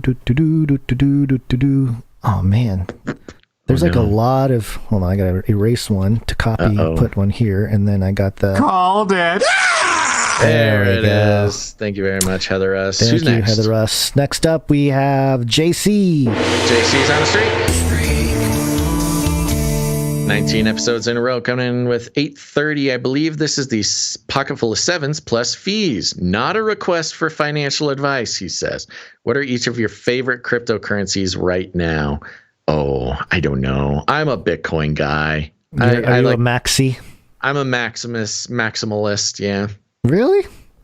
You got to give a short answer, Gonz. What's your favorite cryptocurrency? Right now, I am really liking Avalanche. There you go. Okay, taking a look at thank Avalanche. you. Sorry we couldn't expand on that, JC. Yeah. And we got your email. We're going to reply to that privately. Yep. Thank you very much, JC. Next up, we have Sir Salmon's Night of the Fishes. Sir Salmon's Night of the Fishes is on a streak. 10 episodes in a row, coming in with a pocket full of sevens. Happy Friday, Basil and Gonz. Hope you guys get some downtime this weekend. Thanks for working hard to make the show so amazing. Many blessings from the fishes. P.S. The fishes part is a play on my last name for those who are curious. Oh, I'm sure there were some people curious. Thank you, Sir Salmons. Thank you, Sir Salmons. Keep it going. We're already past time. I'm supposed to be there a minute ago. We've got like a dozen more. I know. We have a lot of people to thank. Can you do another 3 minutes? No. Okay, we don't have to. Well, okay. Here, I'm going to draw a line right here so we know. Do you want to just get on your meeting? I mean, I don't know. On air? How do we do this? I don't know how to do this. I don't know. I don't think we can do it on air. That's not like a... Well, I'm thinking like you mute yourself and I can go through and do all the things. I mean... I suppose... No. I don't know. Well, no, because... All right. You choose. You're the boss. What are we doing? I think we got to end it. Yeah. I mean, you can do it if you... No, it's okay. You're the boss here. I'll have to see... Yeah, it's kind of hard to do. I mean, I could do it. No, okay, there won't be any jingle sounds and stuff. Stop. Okay. We're ending. We're going to get you to your thing. Okay. So here's the thing, folks. It's a weird day. It's Friday. It is weird. It's strange. Yeah. You totally understand. I hope you understand what we're going through. Thank you to all the producers that we haven't read yet. We promise we will read you on the next show. We got to go. And I'm even going to have to skip our entire ending of the show, or at least truncate it. All right. Are you ready to go out, Gonz? Yep. Okay, everybody, thanks for listening to this episode of Canary Cry News Talk. Here are the things to remember, and please don't punish us for having run out of time, but please leave ratings and reviews. Please produce the next episode. You can go to patreon.com/CCNT or CanaryCry.Radio.com/support. CanaryCryRadio.com/support. And by now, you guys know the drill. Please share the show. There's plenty of ways to do it.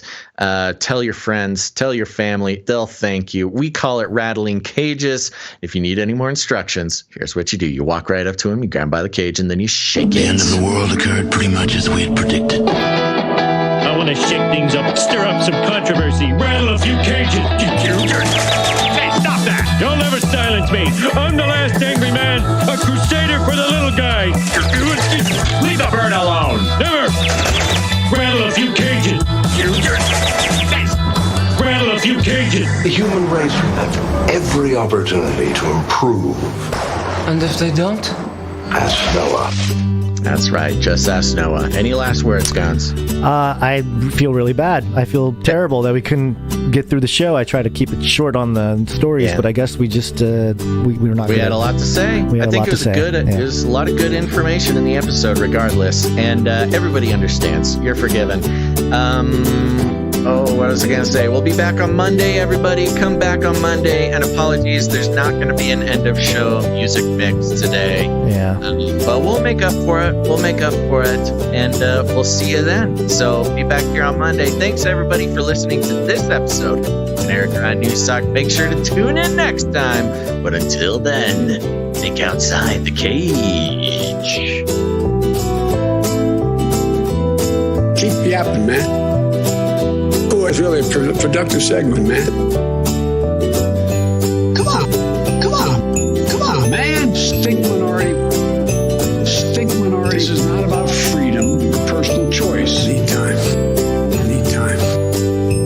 120 days. Give me a break. I wrote the bill. Feed him more. Vaccinate. Feed him more. Get vaccinated.